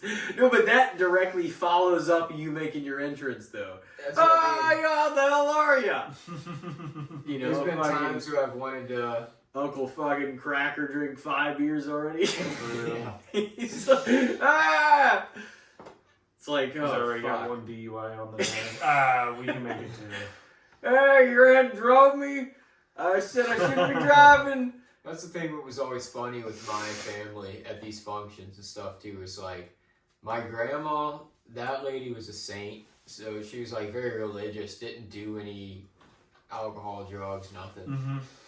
And a lot of my family, they had their own issues and whatnot, but like, people tried to keep it so clean around grandma, because it was like, oh, this is like, she's a sacred woman, we can't be fucking up around her. You know what I mean? Yeah, so like, if we come here, we gotta fucking be on our best behavior. If somebody slipped up at those functions, it was a big no-no, because it's like, hey, come on. Yeah, there's never really alcohol around. There was some wine. That was about it, though. My grandma would always bust out some wine, and then my other grandma would also bust out some wine. So wine at lunch and wine at dinner, but never drank them. You just get grape juice as a kid. Yeah. That sparkling shit was fire. Yeah. But yeah, I would say, I don't know, making an entrance. I don't know if it's controversial. I'll say, how about it's a little overrated. I'm just on an overrated train, so. Yeah, because I mean, also I feel like if you're like settled in and you're having a good old time and you're like, hey, it's it can be fun. And you want to grab your spot, you have to get the couch first. But also, if you're already there, you're settled in, you got a full belly, you're zoned into the game, and somebody comes in trying to be a little obnoxious, you're like, what the fuck, bro? Like, I'm chilling in here. Settle down. I know you just got here, but I've been here for hours, and I've already got a belly full of food, and I'm invested in this game. So on that side, I could see the overrated. Yeah. But it can be fun. It can be fun if done right. Oh, yeah, sure. I think the most, just on that train of thought, just the most notable making an entrance that I can think of at a family function growing up was Christmas. I think I might even brought it up on here before. My cousin, we call him Junior, he got drunk outside after he'd already arrived at the place, and then came in while everybody was opening presents at Christmas, bro. And he like stumbled in the front door. And then he's like, "Ho ho! It's Santa!" My uncles just kind of came out. They're like, "Get the fuck out of here!" You're like, ushered him into the other room. And shit. Yeah, There was like, that was an entrance, Yeah, I can't really think. Yeah, I'm gonna say we're such a team family. Never had anything. I'm gonna say probably fair, because I mean, I've made my fair share of like grand entrances too, but I don't always feel like it. Sometimes I just kind of want to get there and settle in and chill, especially like if the games are on type of thing, or like whatever. I don't want it to be this thing where I walk in and then I'm not left alone for 45 minutes before I can like sit down or go get a beer or go to my spot and do something else. I mean, if you show up like, now you're the center of attention and everybody's razzing you, you're like, bro. But there's times when that's fine. Let me through. At the bigger ones, I'm fine with really having it. The smaller ones, I just kind of want to come in and chill. Yeah. You know what I mean? That's kind of like the way it is. All right. I love the big ones because then it's like there's a lot of people that are genuinely happy to see you that you only see once or twice a year, and it's like, oh, you know. All right. But so fair for me. All right. I kind of got two. One's a little. Well, I guess they're both a little early, but we're coming up on winter and Christmas. I guess I'll go with this one. what is your, I guess, opinion on Christmas decorations? Especially like dressing up the house, especially dressing up the outside. Okay. Overrated, underrated, fair. I guess how much you like it, how much you think it's a pain in the ass setting them up, and all that jazz, I guess. I can kind of just feel with your emotion how your answer might go here. Yeah. I mean, I love decorations in general, like Christmas, Halloween, any of that stuff. It's a vibe setter. I feel like even seeing them, like even at my job, like running a route and stuff, it helps. Like it feels like the season whenever I see all that stuff out and people doing that. It's just like it's a big part of it. So I enjoy it, but I will admit doing it personally sometimes it is like, son, you're like just like kind of pissed off doing it. But when it's all said and done, I also feel pretty satisfied. Yeah. Like, hell yeah. I was gonna say a big thing is getting the tree. I mean, I know a lot of people at our house, we just have like a plastic one from a hand-me-down or something, but getting like a real tree can be a pain in the ass. I grew up, we always had a real tree, which was cool, but also annoying because they can be very sappy sometimes, and then they can be pine needly and just falling apart, and it's like, but eventually, you know, you gotta get them out of there. Exactly, like you said, once everything's set up, it's like, you know what? It is fucking Christmas time. Let's go, dude. Yeah. And then you can kind of just chill until you have to take everything down. Yeah, and taking a tree down is pretty easy. At least at my house, you just boop, kicked out the back door. Taking all the ornaments and shit off the tree, that was one of the most tedious tasks of all. Putting them up can be kind of difficult, especially because we had a real one. You have to find certain branches are like stronger than others, and you just have to find room. And it stuff can't like look that. dumb whenever you space them apart. And exactly, I got way too particular. Mom always about that knows too. how it looks best. You have to space things out. It has to all look nice and pretty. My sister was a big tinsel person, so she'd fucking wrap it with like tinsel. So I tried to. Big I don't shindig know if for it looks sure. as good as I want it to look though. Yeah, I don't know. But yeah, I get that. Like the problem is, you even hesitate taking it down sometimes because you're like, I don't want to take every one of these ornaments off. Like just for some reason, it just seems like more of a. You're like, fuck. Setting it up and putting the ornaments on, like. That's at least fun. growing up at my house, like we kind of made it a thing. Yeah. Oh yeah, no, I we did flip too. something on, and like it was sort of like that part was sort of fun. But yeah, taking it down, it's like then the season's over, so it's kind of shitty. Oh, Anyways. it's a bad feeling. And then you're just like, I gotta do all this fucking work. Put all this shit back in the boxes, and they're like especially the breakable ones. I gotta put them back in the foam containers and all this shit. It's the worst part of taking down the decorations of Christmas. Yeah, I just in my neighborhood, one of my neighbors is. I swear every day they're adding more, and they probably are. They started putting up their Christmas stuff, and they started out with like one snowman. I swear to God, and it's like a whole family of them now. It's been like 2, 3, 4. They got like 5 or 6 of them out there now. Family of snowmen. They got like a bunch of Christmas lights up already. So I'm like getting that feeling of like pressure of like they're like, hey, you should put out your decorations too, and I'm like, fuck, dude, I don't want to do it yet. There was somebody like right down that road, like this way, that I saw a few days ago, and I went grocery shopping, and I was like, holy shit! Like I kind of want to come here at like night because they had a shitload of inflated. I was like, it was 1 or 2 houses in particular that they had a ton of stuff, and I was like, it'd be cool to just go over there and see it all set up and like all the characters and stuff that they have. Yeah, there's a person on my route who does that, and literally we watched him all last week.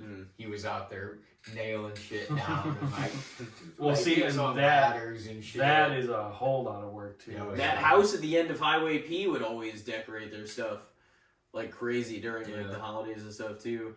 Yeah, there was a few houses around where we grew up, all of us, that like went all out. I know there was one in Festus that actually had like its own radio station that you tuned into, like when you pulled in front of it. They like had it was like synced up to the music. Yeah, neat. Yeah, I don't know. I guess overall, it can be a pain in the ass, but it does get you in the mood. You know, Yeah. I'll call it fair. You know, Yeah. I do. I'm gonna say fair too. And driving around, especially like at night, especially if it's kind of cold and you're in the mood, not like when it's like rainy and like 50, you're like, I'm not really feeling Christmas right now. If it's kind of just like a still night, 30, you're like, yeah, this is hitting right now. This is Christmas. I can feel it, even That without helps. the snow, because the snow is never like really there. But Yeah. I can only remember like one, maybe two, like snowy Christmases in my life. We were just talking about this. I feel like we had a big snowy Christmas when I was like 10, maybe. I remember snow at least around Christmas, or like Christmas Eve. I know a few that we Yeah. got some. I don't really remember. And so it was on the ground at least Yeah. during Christmas. Maybe I'm just thinking of, like There were a few we years. have a snowstorm like yeah. before Christmas, and then nothing on Yeah. Christmas. I mean, But we yeah. get plenty of snow in January, February. But Yeah. Yeah. December's kind of Like we talked about like in the We last get more solo. snow in November. The than odds December. are we're not gonna have one. Yep. Like generally, Yep. you know what I mean? It just you gotta go way north. You Yeah. gotta go to like Chicago or Milwaukee, get all that lake snow or ice, lake ice. I'm gonna say fair on that one too because it is a big part of, you know, just the aesthetic of the season and like being part, you know, feeling the Christmas vibe and really enjoying it. Like whether you have stuff on the outside or on the inside or whatever. I probably should set out a few more things once I set everything up in here.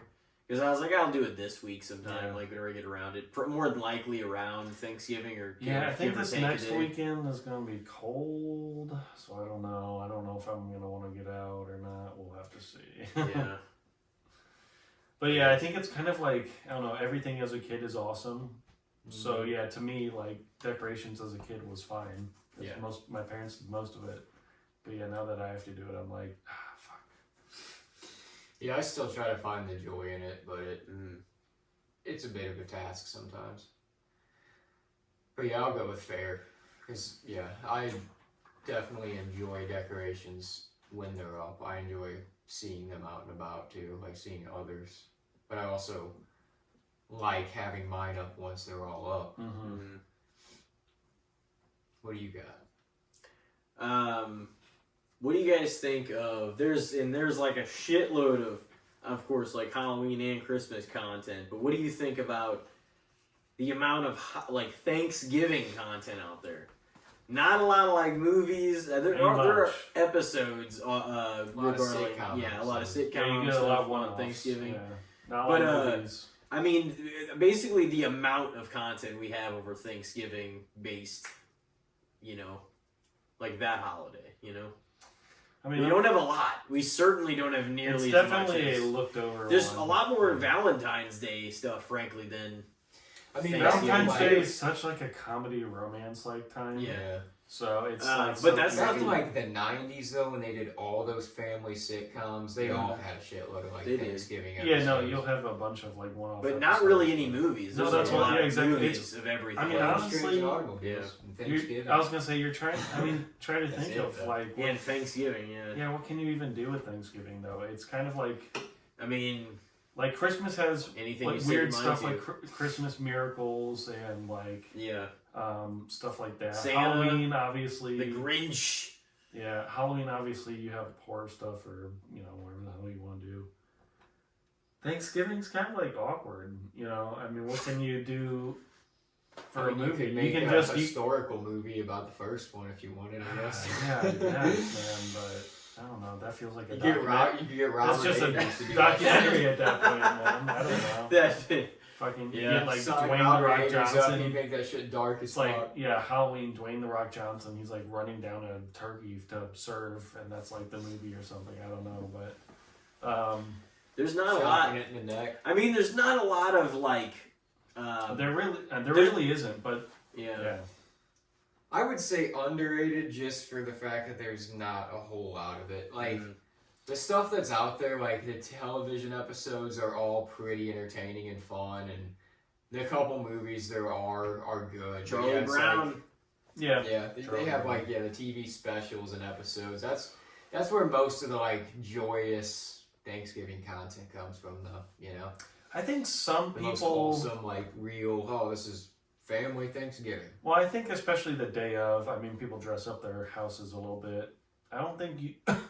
I don't think people really put up outside decorations much. I remember in like school, you would have some stuff just like put up like a turkey here or there or whatever. But people do like.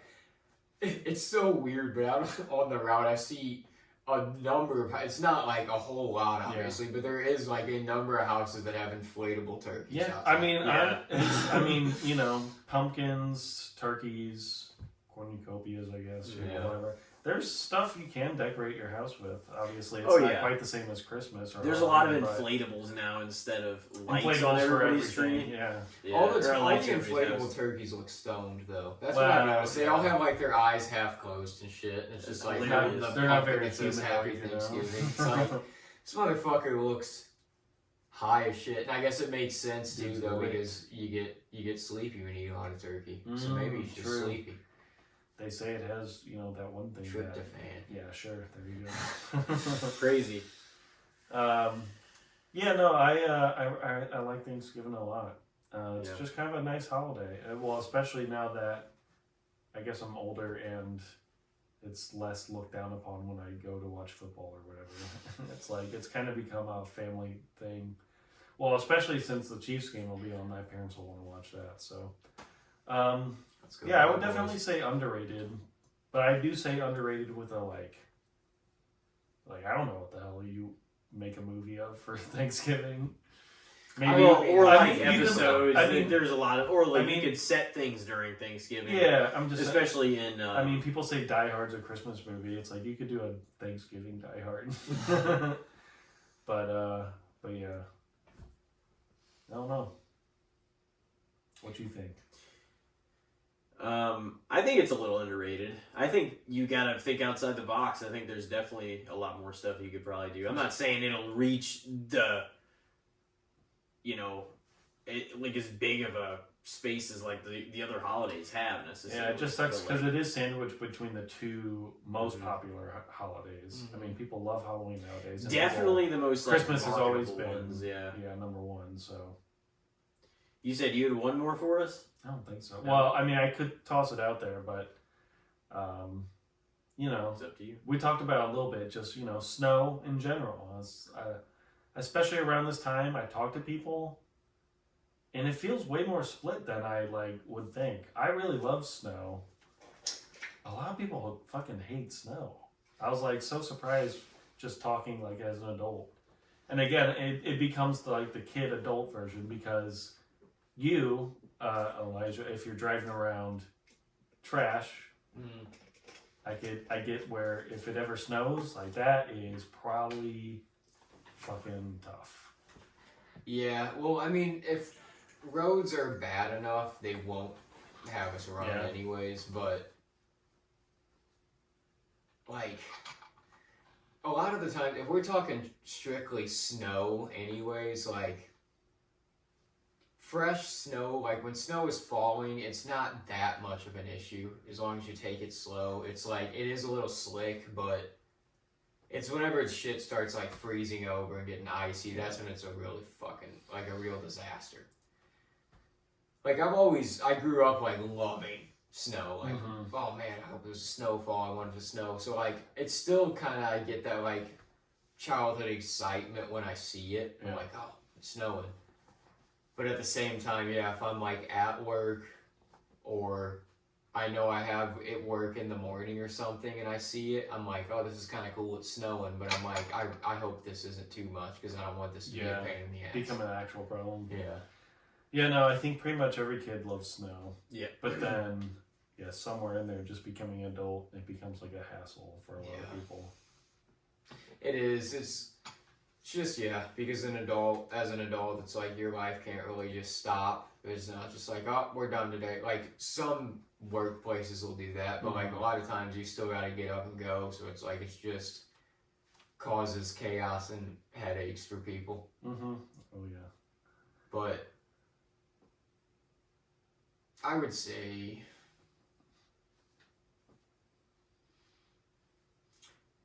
I would say fair to slightly underrated, just because like it's part of the season. It's gonna happen. And I want it to happen. Like if it's winter, I want to see snow a little bit. I want to see it happen some. Yeah. Because it's winter and this is the time for it to happen. So give me some snow. I'm not the kind of person that's like, no snow. I don't want no snowfall this winter. Well, and that's that's what I've been running into. I don't know. Some of these, I'm 30 now. I'm a real adult, Yeah. Can't even pretend to be 20. I don't know. I run into my older coworkers or whatever, and like I said, it feels 50-50. Some of these people, are like, dude, if I never see a snowflake again, it'd be awesome. And it's like, man, I cannot relate, dude. I love snow. So, but that's just me.